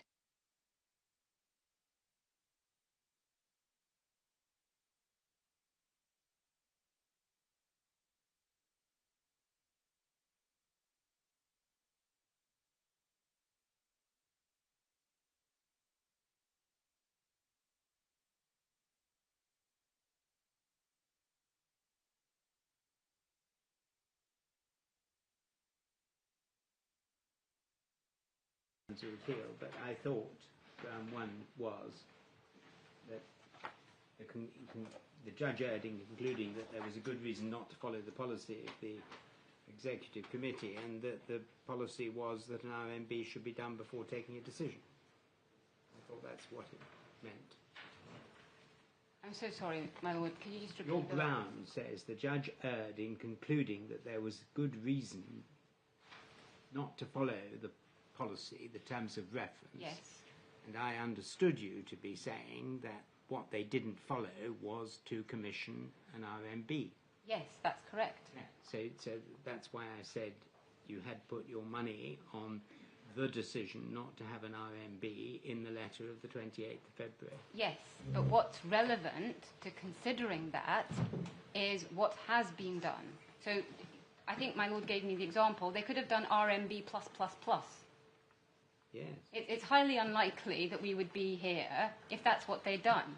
The reason we're here, given their failure to do the RMB, is because of what has been done. So it's a comparison between what he is entitled to in our submission and what he's got. That's why the failure matters. That's why they needed to have a good reason.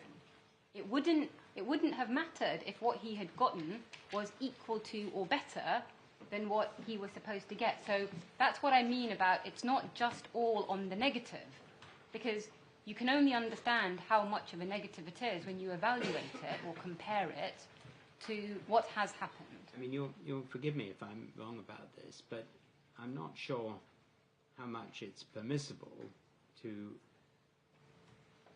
place any great reliance on the fact that I'm only questioning a decision made in February 2020 because of what happened in 2023. In a sense, you do have to be able to establish that the decision made in 2020 was wrong under the policy in 2020. Do you Yes, not? absolutely. Absolutely. I mean, you may say, well, I wouldn't be here in court if other things had happened, and that's a perfectly reasonable thing to say, but it doesn't affect our decision-making as to whether the judge was right or wrong. Yes. Right? Yes.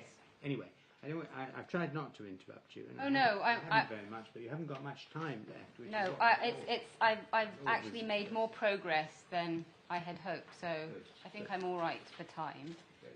But my lord, can I just say this? I will address the concerns that my Lord has No, expressed. and you'll have overnight to think about it. Yes, but I'm also restricted, as I hope the court will appreciate, Won't be in laying out all my wares today. Yes. Well, for my part, I've got one or two questions I'd like to ask, but I propose to do that tomorrow. Thank you, my Lord. Can I just find my spot again, please? So I had shown you the evidence, and I just want to show you the judgment on the evidence. 169. I mean, It's paragraph 169, and it's page 138.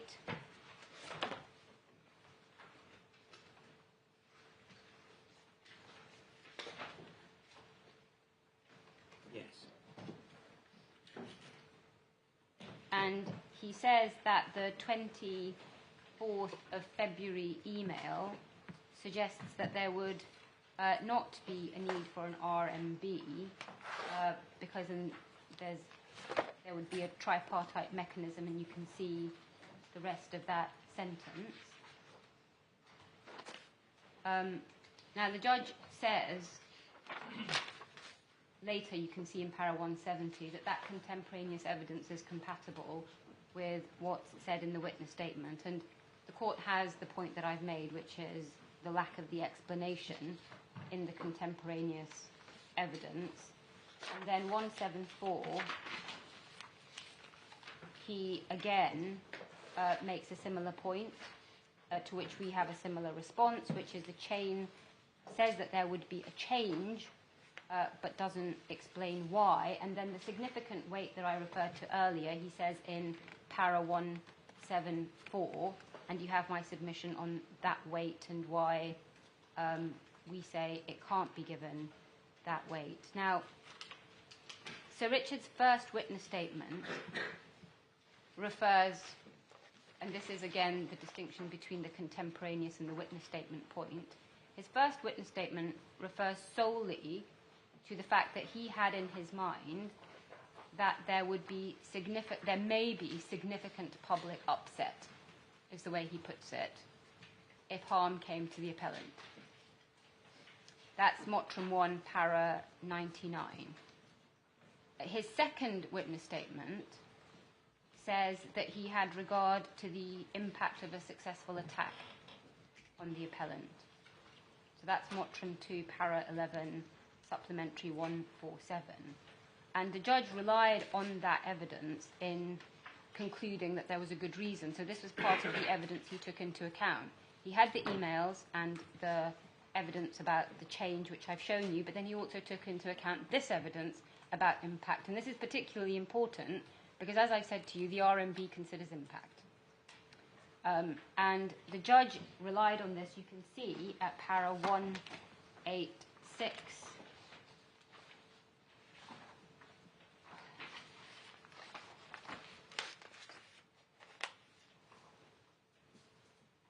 You can see there he describes this. The problems with this paragraph and with this reliance on Sir Richard's evidence is Sir Richard does not articulate how impact was considered.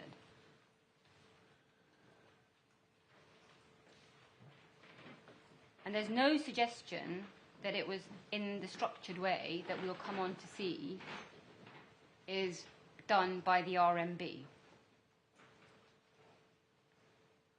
And there's nothing in the contemporary materials at all about impact.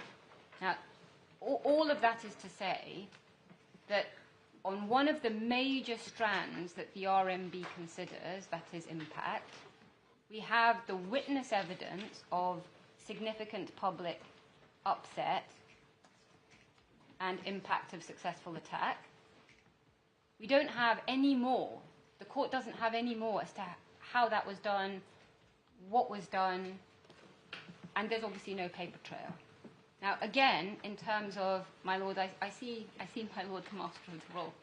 Well, I can anticipate what's coming, my lord. 500-page point, isn't it? No, my lord, it's not. It's really not the 500-page point. It's that actually there is not an explanation for a critically important part of what the RMB does. Well, the judge says it would be bizarre if they didn't have it in mind. Of course, it would be bizarre if you didn't have it in mind in a general sense. I'm sure if you stopped anyone on the street and said, you know, if an important public figure was hurt, what would you think the impact would be? Everybody would have a knee-jerk reaction. That's not what the RMB does. No.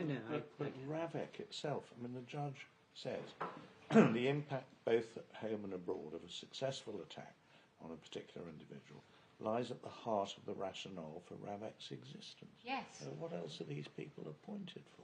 Well, my lord, when you say these people, I would say the RMB and RAVEC. That's the point. It's a dual-layered system by design. And so I entirely agree with you if you're reading RAVEC as including there the RMB. And that's the whole point. That's why we're here, because we're saying, yes, of course this is what RAVEC does when it does it properly. When it gets the RMB to look at all of these things that it has said the RMB should look at after recommendations in a review. And I think I, anyway, understand. This is a process challenge. The RMB is separate from RAVEC. RMB has special expertise and would have addressed the impact on the claimant in a way that it has done for others. And in those circumstances, you say it is unfair and inappropriate and improper not to follow the terms of reference. And that's very clear.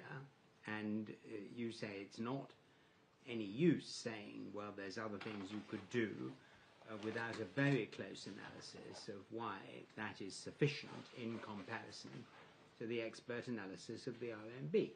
Especially when one looks at how others have been treated. Yes, well, that is included others, because yes. I know that's a large part of it, but we're not going to discuss others in open. No, but my lords, that explains that this isn't some arid point about, oh, well, your process says you've got to go to that body and you didn't, and that was bad.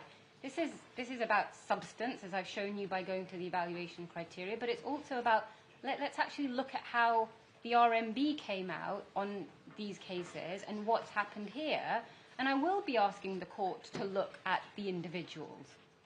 I will be asking the court to do that. That's my ground too. Yes. And I will be saying it is irrational. Yes. It is irrational. Well, it's a different point, but it's part of this analysis of impact. It is at the heart. It's a C or 1D. Yeah. Yes, 1D and ground 2. That when you actually look at how the RMB has evaluated impact and the conclusions that RAVEC has come to, taking the RMB report into account, and then you look at what RAVEC has done for the appellant and the conclusion that it has come to, something has gone wrong. It does not make sense. That is what I am going to be submitting.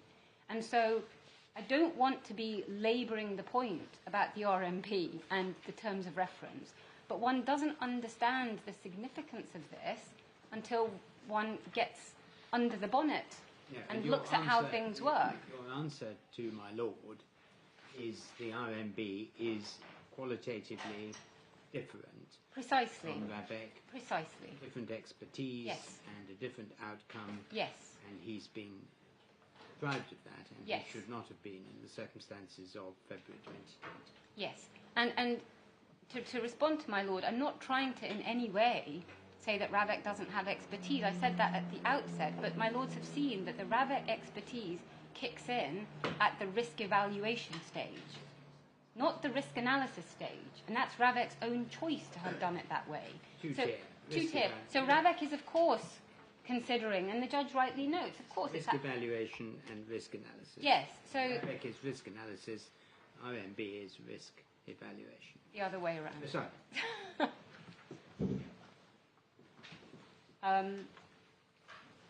So, my lord, that is ground 1B and C, and I'm going to just do grounds 1D.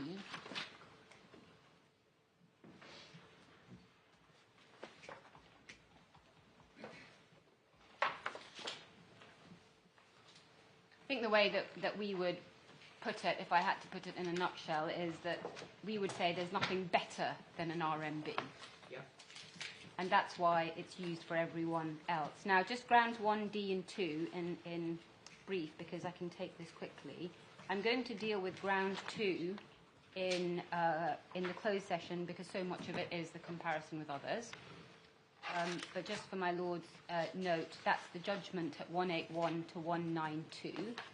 So just a few words, if I may, on ground 1D. Ground 1D does not appear to have been expressly addressed in the judgment at all. And the court may have seen that in paragraph 250, the judge notes that we made some points after we had received the draft judgment. And this is, if I can ask you to pick it up from 165, you'll see that he says that after circulation of the draft judgment, the claimant invited the court to refer expressly to the following submissions that the claimants had made in the course of the hearing. And then over the page,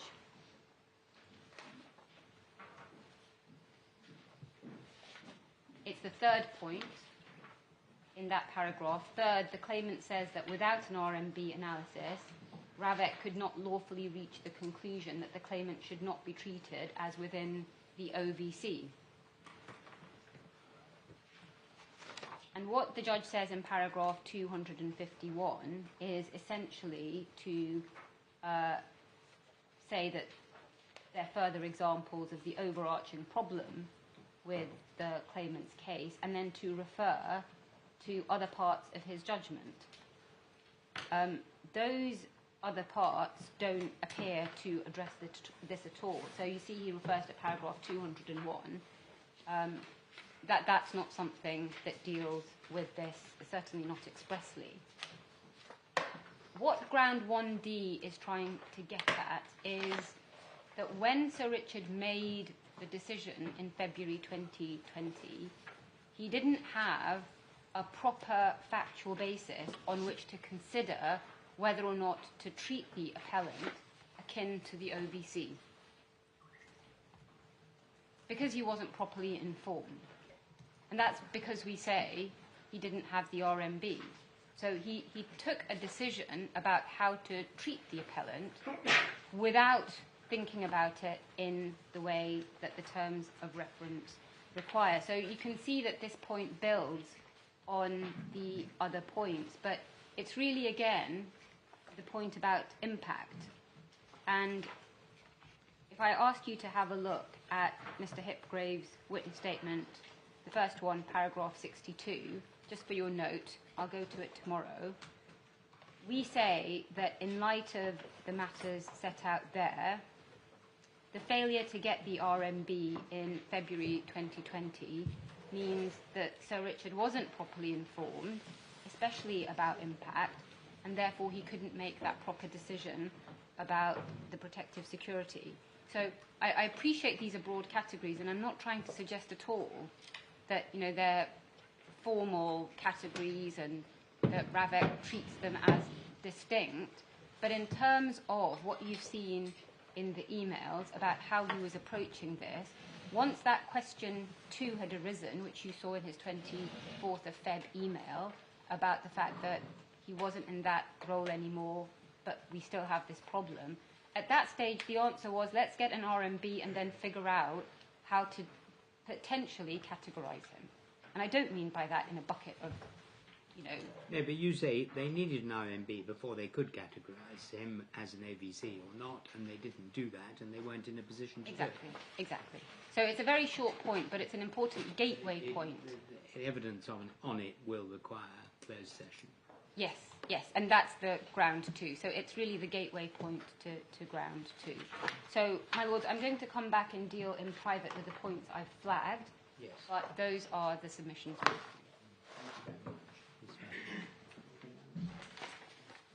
Thank you very much. Sir James.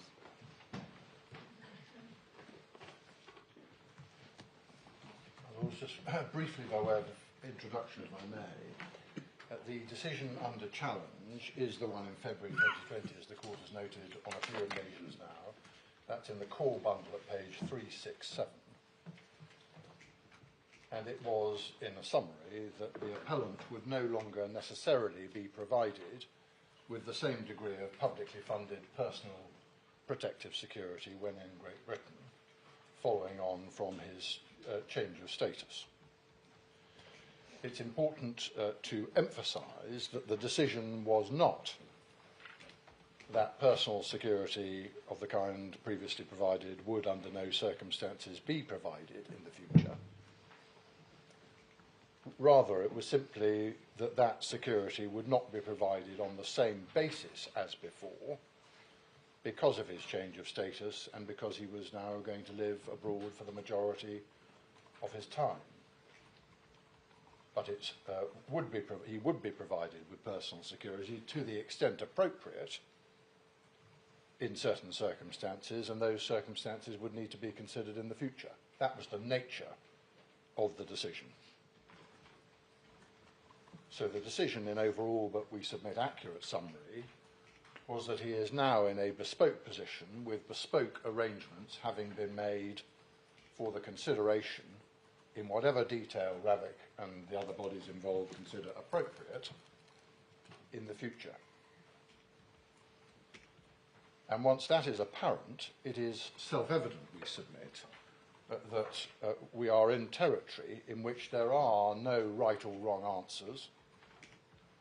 There are matters of judgment against necessarily broad and soft-edge criteria, especially predictive assessments of risk and impact and all the rest of it, including matters on which the security expertise of those involved is likely to be critical.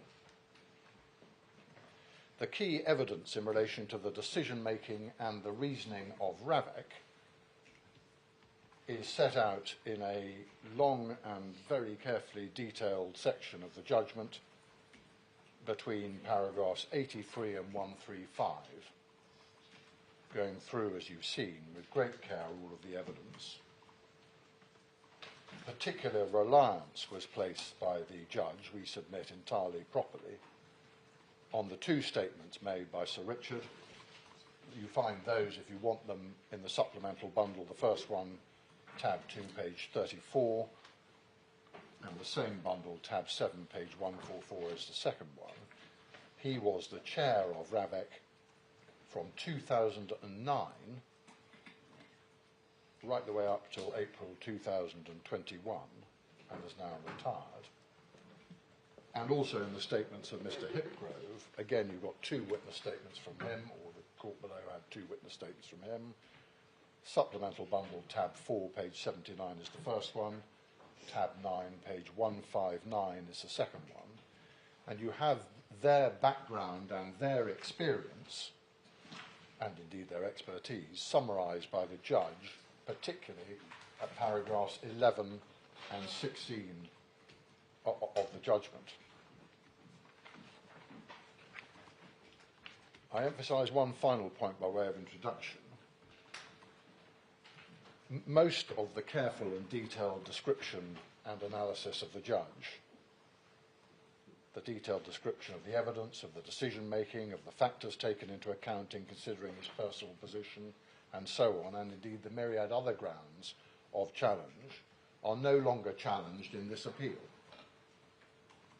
And therefore the rest of the judgment, as it were, aside from the grounds, the relatively narrow grounds on which permission has been granted, now provide the unchallenged backdrop against which those narrow remaining live issues fall to be considered by this court. It is therefore, for example, uncontroversial in this appeal that the decision did not fail to take into account any material consideration. That was old ground 2. It was dealt with described by the judge in terms of the description of the ground at 137 of the judgment, and was disposed of at 238 to 249 of the judgment. Well, all you're really saying is they didn't get permission to appeal on the other matters. My lord, they didn't, and there's been no application to revisit No, that. absolutely, but, you know, Can I just give you doesn't where... mean it's common ground. I'm not suggesting it is, No. but it is important for the court to appreciate what is no longer live at this level. Yes, well, I think we understand it's definitely not live at this level. Very well. In which case, you will also note that what is not live is that the security arrangements in the decision were not unreasonable. That was the rejection of the rationality ground, 138 of the judgment, and then 238 to 249, where the judge took grounds 2 and 3 together.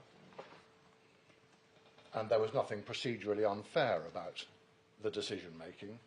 That was ground 4 and ground 5 below, described at 139 to 140, dealt with 213 to 232. So what is left are a collection of subgrounds under misapplication of the policy, no good reason to depart from the policy. And we submit that that ground 1 effectively breaks down into 3 points. First, that the judge, it is said, failed properly to construe and apply the terms of the 2017 TOR and should have held that in every case, in every context, an RMB analysis must be obtained before a decision is taken by RAVEC on the provision or not of protective security and needed to be taken here. In brief summary, and I will develop each of these in a moment, but in brief summary, our response to that ground is that it requires an overly rigid reading of the terms of reference. And in any event, it is clear that there can be departure even from the most rigid and anxious, if I can describe it in that way, policy.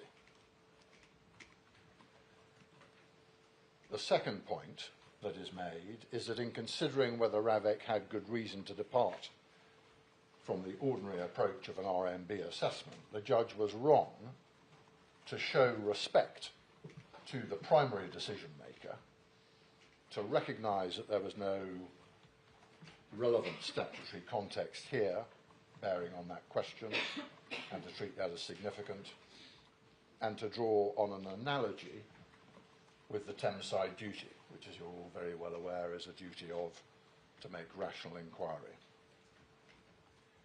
And our submission in brief response again in relation to that second main way of putting the case is that the judge was right to recognise the relevance of the expertise and indeed the constitutional responsibilities of the relevant decision makers in concluding that there was good reason in this case. And we've got a respondent's notice point, as you know, which it might be thought to be dancing on the head of a pin to some extent, but we raise it anyway, which is a question of law as to how you approach that question. That point is actually of some importance. Some broader importance. It may not be in this case, but it's of great importance. It is. It's whether or not it's a rationality standard or it's an objective thing for the court, effectively. We're back into that territory, but you'll have seen the significance of that, but that fits under the second point. Yes. And of course, if a rationality standard is to be applied, then ground 1 rather falls away in the light of the findings as to the rationality of RAVEC's approach that were made by the judge and that are the subject of a live appeal now. That's the second issue, anyway, the second 2 bits of the second issue. The third main point is that the appellant contends that the defendant, RAVEC, did not have a good reason to depart from the usual policy of obtaining an RMB assessment.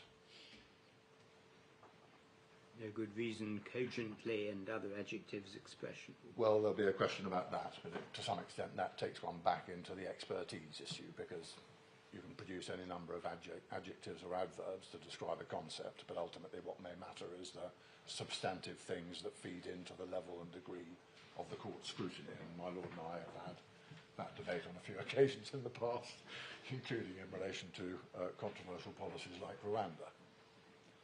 I have a vague recollection of it. Sir James. I thought, you're not the only one, I thought.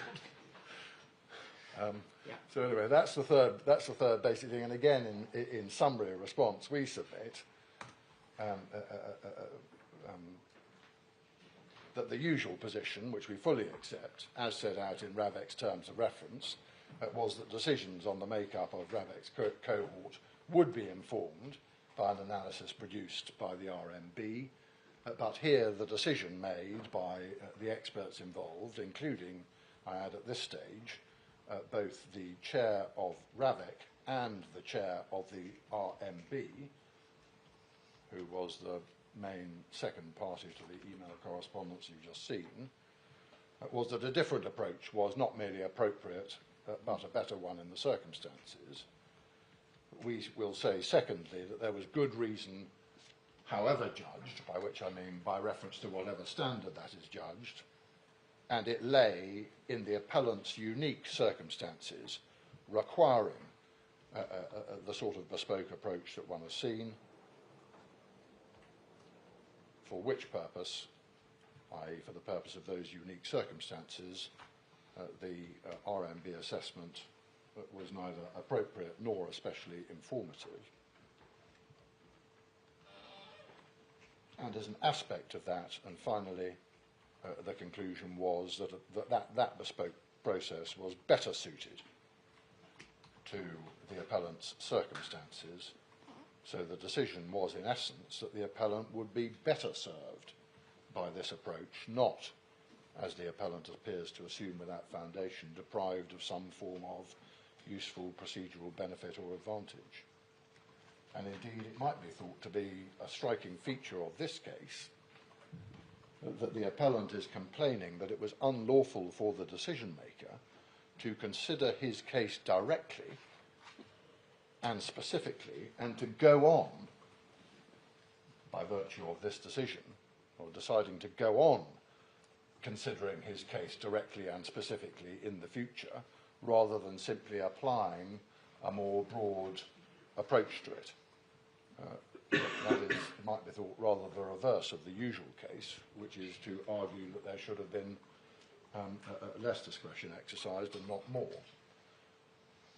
I leave ground to that the contention that it was impossible for the defendant to conclude that the appellant should not be treated as falling within the other VIP category for close, for obvious reasons. You haven't mentioned in your 3 points the point that Ms. Fatima made quite a lot of, even though she's going to give us the detail in closed, which is the comparison with others, and that there isn't a good reason when you compare with others. Well, yes, I'm going to pick up, to the extent that I'm able to in open, I'm going to pick that up probably tomorrow now. Yes. There will be something that can be said in open, but it's very limited for all the reasons that you're well aware of. But, I mean, obviously that does form a major plank Of the appeal. of the appeal. It certainly does, but there's a particular limit and a greater limit on what can be said in relation to that ground by either of us. Well, no, that's true, but I think it comes into the paucity of reasoning that was pointed out in the emails, which you are going to have to address. Yes, which well, you can well, address in open. I'm going to address those emails in open. I'm going to address, to the extent I can, do ground 2. Can I turn to the first argument, and the first of the main points that is raised, which is the interpretation of the 2017 RAVEC terms of reference. We've dealt with that in our skeleton at paragraphs 12 and paragraphs 20 through 26. 2 principles of relevance, if I can start with the principles, if I may. The first is that the interpretation of a document, a policy document, a guidance document, whatever it may be, whatever its essential character, is an objective question for the court, as we accept, although the policy, if that's what we're dealing with, is not to be interpreted as if it were a statute or a contract. And we get that proposition, which reflects, I think, a degree of common ground between us, from Mandelia that you've seen at paragraph 31, Authorities Bundle, page 485 to 486, tab 12 if you're in hard copy. I don't know, is any member of the court on hard copy? Otherwise I'll just drop the tab references. I don't know if my member of Justice Bean is. I am for authorities, but... Would it help to have the tab numbers? In fact, the pagination is wrong because okay, the versions have been changed. But I'll if you just give pages and paragraphs within the judgment. Yeah, paragraph 31 of Mandelia, 485 to 486. Suffolk Coastal at paragraph 22, per Lord Carnworth. You call it Suffolk Coastal. I call it Suffolk Coastal. Is that a wrong reference? Isn't it? Hopkins Homes. Yes, Hopkins. Yes, Hopkins Homes. Sorry, it's the same. I don't want to cause confusion. Well, you are. It's the same. Well, I'm sorry. Hopkins Homes. I'm going to come back to it. It's tab 16 anyway, page 633 to 634. Yeah. The second principle is that precisely because a policy is not a statute, but is a document which has been adopted in a specific context and is usually being applied by decision makers familiar with it and the public interests it serves to further, particularly when one is dealing in a context where there is expertise, the Supreme Court has emphasised that the courts should respect the expertise of specialist decision makers, and as it was put in Hopkins Homes, so we don't have the confusion, paragraph 25, start at least, as Lord Carnworth put it, from the presumption that they will have understood the policy framework correctly. That is directly challenged in is. this appeal as being applicable here. It is. Yes. And I'll address that immediately, if I may.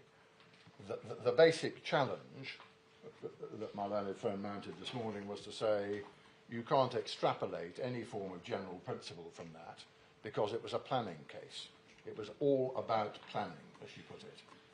And my riposte to that, first riposte to that, is that it wasn't all about planning in the sense that she refers to that phrase. It was all about expertise.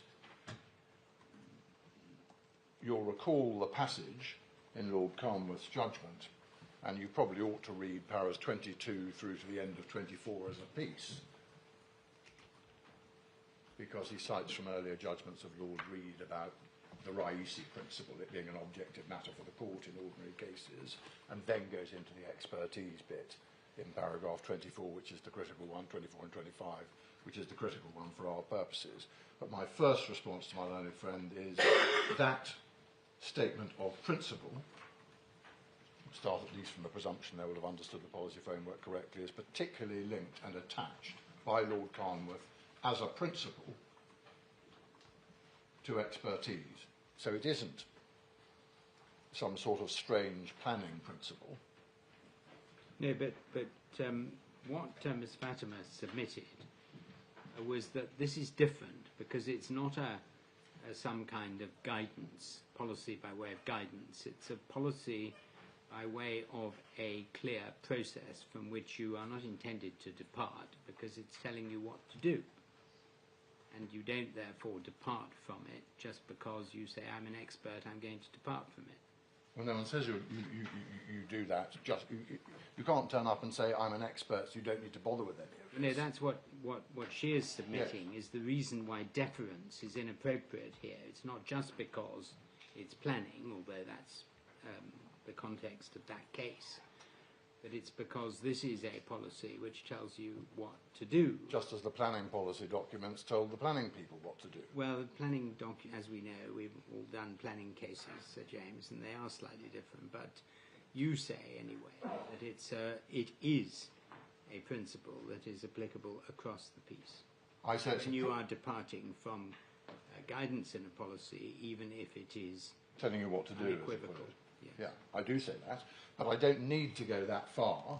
And if by across the piece you mean in every situation in which policy is promulgated by anyone, I don't need to go that far, because the principle that, as expressed by Lord Carnwath for the Supreme Court, was tethered not to planning, and the weirdnesses of planning, which we all know about, but to expertise. So there's a particular reason. Well, I mean, can I just put this to you? The other cases in the immigration context, it isn't right to say that expertise is unique to a situation like this in security matters or planning matters. No. Even in immigration matters, where you have some very clear policies for decision makers to follow, the decision makers do nothing else but make these decisions on the basis of these policies. And what I think Ms. Vatimus submits is there isn't it's a distinction without a difference in this situation. But that would apply equally to undercut the application of it to planning, because you could say that about planning. My submission is that in relation to immigration, to take that example head on, it will depend on what the policy is and who's doing what with it. What she says is that there it is quite clear that despite the expertise of the people making the decision, you don't pay deference to their expertise. You look to see whether they have followed the effectively mandatory guidance, and then if not, you look for a properly, cogently explained good reason. And that, of course, you bear in mind that the decision has been taken by an expert, but that's not the beginning and the end of the matter. Well, none of the reasoning in those immigration cases puts it the way my Lord has put it. You take into account their expertise and then you discard it. And that is no doubt because the policies that they were considering in those cases were policies that applied to a large run of cases going through the system, and decision-making by officials at all levels, including the most junior, in relation to the run of cases. That's why I say it all depends on the policy and what you're doing with it, because there may be different bits where you are, I don't know, for example, designing a particular specialist part of the system where the argument might play in the context of immigration. But again, one doesn't need to solve all the ills of the world in one go. The fact of the matter is that here we have a paradigm example of a short, crisply expressed set of terms of reference being operated by people who are appointed for the specific reason that they are expert in this field. And my submission is that that is a fortiori the sort of context that led to the principle in the planning context that Lord Carnwath was talking about. It is directly about particular expertise in a particular context requiring it. And so I don't really care whether in certain parts of the immigration world you might be able to say that some people are expert in it because they do it day in, day out, but it's a very different circumstance, and the circumstance in which they are expert is non-comparable. But if you take the base principle as one which is tethered to expertise, and that's how it's expressed. I just wanted to be sure that you were going to meet the point that is put against you. That's the reason. Well, my Lord, that's my answer. My answer is it's a principle that is tethered to expertise. Here we have an absolutely paradigmatic case of expertise, and that renders the application of the principle described by Lord Carnwath in the planning context as being a fortiori applicable. And it certainly cannot be dismissed on the basis that it was all about planning. Well, I mean, I'm not going to you're going to take us to the cases that you think are relevant, but it was pointed out in argument that the Hopkins principle was not referred to in later cases where they came back to the good reason approach. In the immigration sphere. But the only case to which that was, in relation to which that point was made, or the principal one, was the Hemati case, which you'll recall. I do. And the Hemati case was again a very different context. It was about detention in the immigration sphere. It was a broadly expressed policy that cut across all forms of detention in that immigration context. So not a context that attracted that sort of expertise analysis.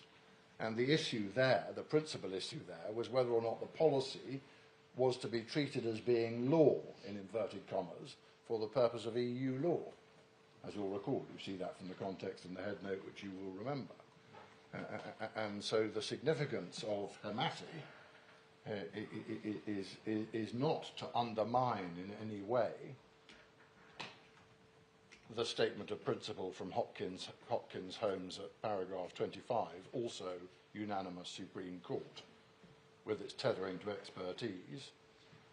The explanation for the non-reference to that case is either the total incompetence of counsel representing the government in that case, or because the Supreme Court, and indeed counsel representing the government, did not regard that principle as being relevant in that particular context.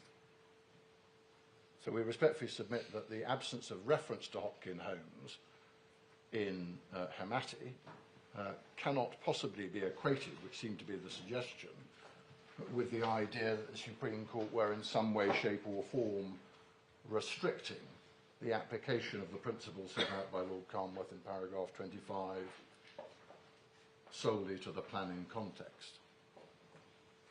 There is no suggestion whatever that the Supreme Court thought it appropriate to row back from that principle or to disagree with it. So that's what we say by way of principled answer to the way in which this is sought to be attacked by my learned friend and the case law on which she relies. It's perhaps also worth picking up on the basis that one's considering what government policy is for this purpose, and I'll come back to this point by reference to the Good Lord project, which my Lord, I know the Master of the Rolls will recall. But it is at least worth remembering that in at least one of these cases, the Supreme Court in the Friends of the Earth case did address and did consider what, when described in legislation, the concept was government policy. That was a legislative term that they were considering, and they considered what that meant. And it is perhaps worth reminding you of that when considering this matter, if only to flag it. If you go, it's not in the bundle, but if you go to Friends of the Earth isn't in the bundle, but if you go to the judgment at paragraph 152,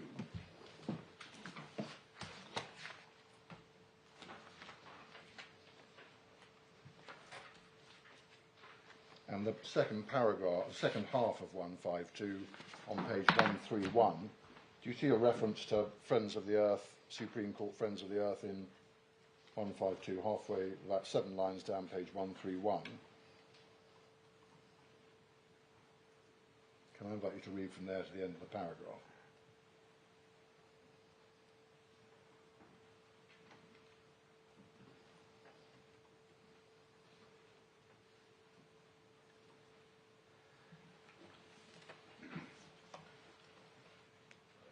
So there they're calling for something which is so clear and unequivocal because they're tying it to the reference to legitimate expectation. Again, to some extent, it's a throwback to the basis of principle from Nadaraja, but you see an application of it in Friends of the Earth there.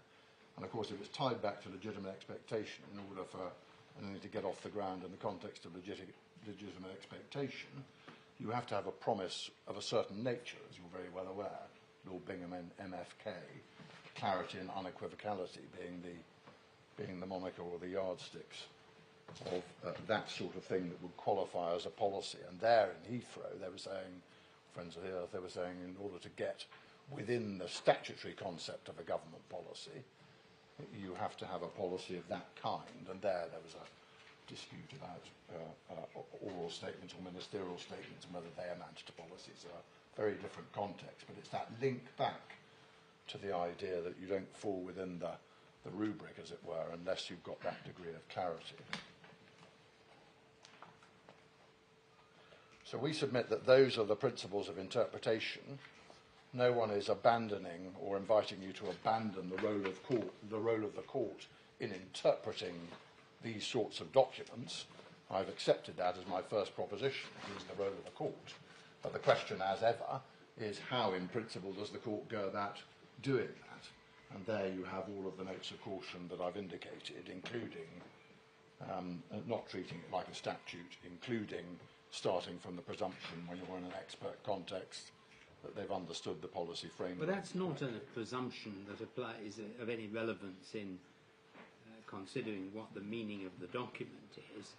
It doesn't matter whether they understood it or not. You first of all have to work out what the meaning of the document is, and then it'll answer itself whether they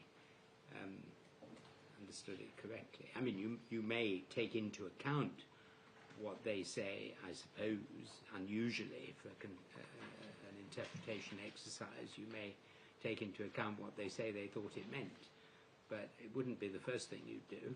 No, how they acted on it. But I mean, that's partly why I said when you go back to Hopkins Homes, you need to read the 2 or 3 paragraphs preceding paragraph 25, because those do make it clear that the approach in para 25 is an approach that is relevant and treated as being relevant to the exercise of interpretation. Now, of course, it doesn't solve it because the court's still got to do it. Yeah, I mean, if it were if it were a contractual exercise, you would not be permitted to consider evidence. Or an exercise of construing a statute. You can't turn up and say, I intended it to mean this. Well, with a statute, you might have a pepper and heart, but with a contract, you wouldn't have pepper and heart. Or perhaps it's somewhere. This is more similar to a contract because this is interpreting. The reason we use the word interpreting rather than construing is because it is not a statute. Well, my lord, quite. But these are principles that have been developed in the very context for the purpose of trying to assist the court in how it goes about the approach of doing that. Because this is a strange hybrid business. You're dealing in part with.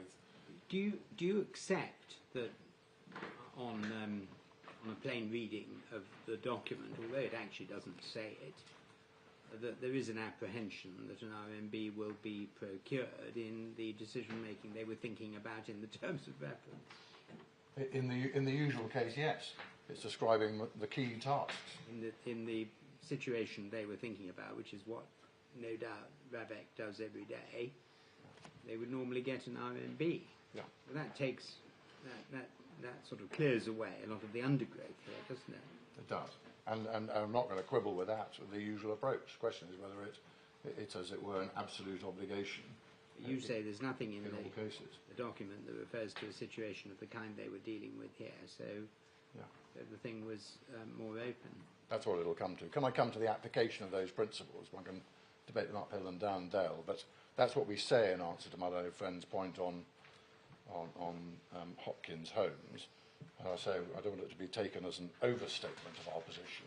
We're not saying it applies across the board. We're saying it applies that framework point only in the context of particular expertise, and that isn't restricted to planning. So the application here, the 2017 terms of reference, you have them in the supplemental bundle at page 168, tab 11. They're summarised in the judgment at paragraph 71, and the relevant bits from paragraphs 20 and 21 are set out verbatim, quoted by the judge in paragraph 79 of the judgment. You'll have seen them there. The role of RAVEC and the chair in particular is described, as you've seen, paragraphs 1 to 5 of the terms of reference. And C for the chair, and his role, paragraph 72 of the judgment.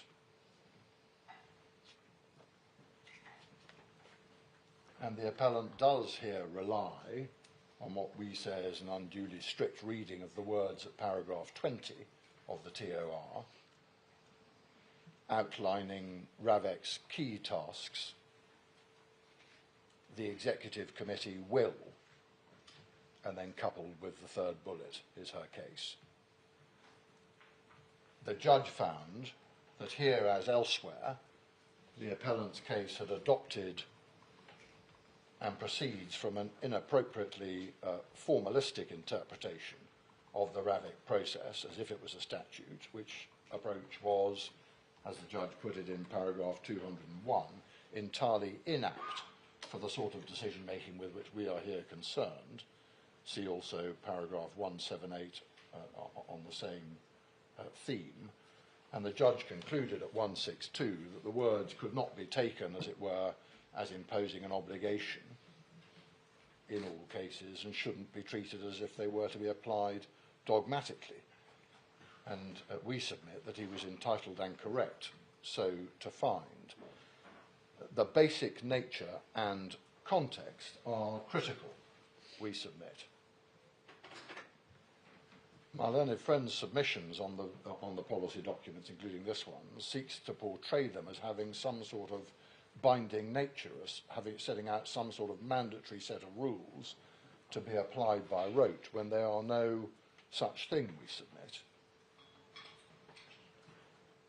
And given the nature of some of the submissions that have been made, it is perhaps important to remind the Court of the point made by the Supreme Court in the A case, when it came to review how policies worked and how they should be approached by the courts when challenges were sought to be built upon them. You'll remember the case in question where the judgment was given by Lord Sales and Lord Burnett together for the court. And they said, as you will recall, this is page 905 to 906, policies are different from law. They do not create legal rights as such. That was a passage that was quoted, as my Lord will recall, at paragraph 56 of the 2023 Good Law Project case. Paragraph 56 is at page 994, and the Court of Appeal in that case, again as my Lord the Master of the Rolls will recall, went on to emphasise in that paragraph why that statement, in constitutional terms, why that statement by the Supreme Court was so. So a set of important constitutional reasons identified by the Court of Appeal in Good Law Project 2023, para 56. And that's why I say the nature of the context and of the exercise is key. Not all guidance or policies are the same, as was made abundantly clear. That was the central nature of the issue, as my Lord will recall, in the Good Law Project case.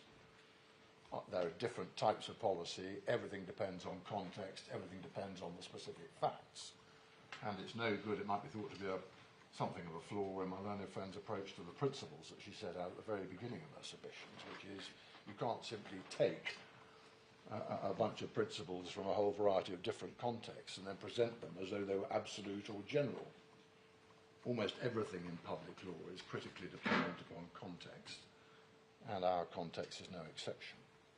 We make 5 submissions on the basic nature and context. Is now a good time to start with 5 submissions? My Lord, I can break if that would be convenient. We're going to run up at a hard time difficulty at some point in this case, I suspect. Well, you can make 1 or 2 of them. No, I don't want to trouble you if it's been a long day. If there are 5 submissions you're going to read out, I'll tell you what you can do is you can send them electronically overnight, and then you can get them through much more quickly in the morning.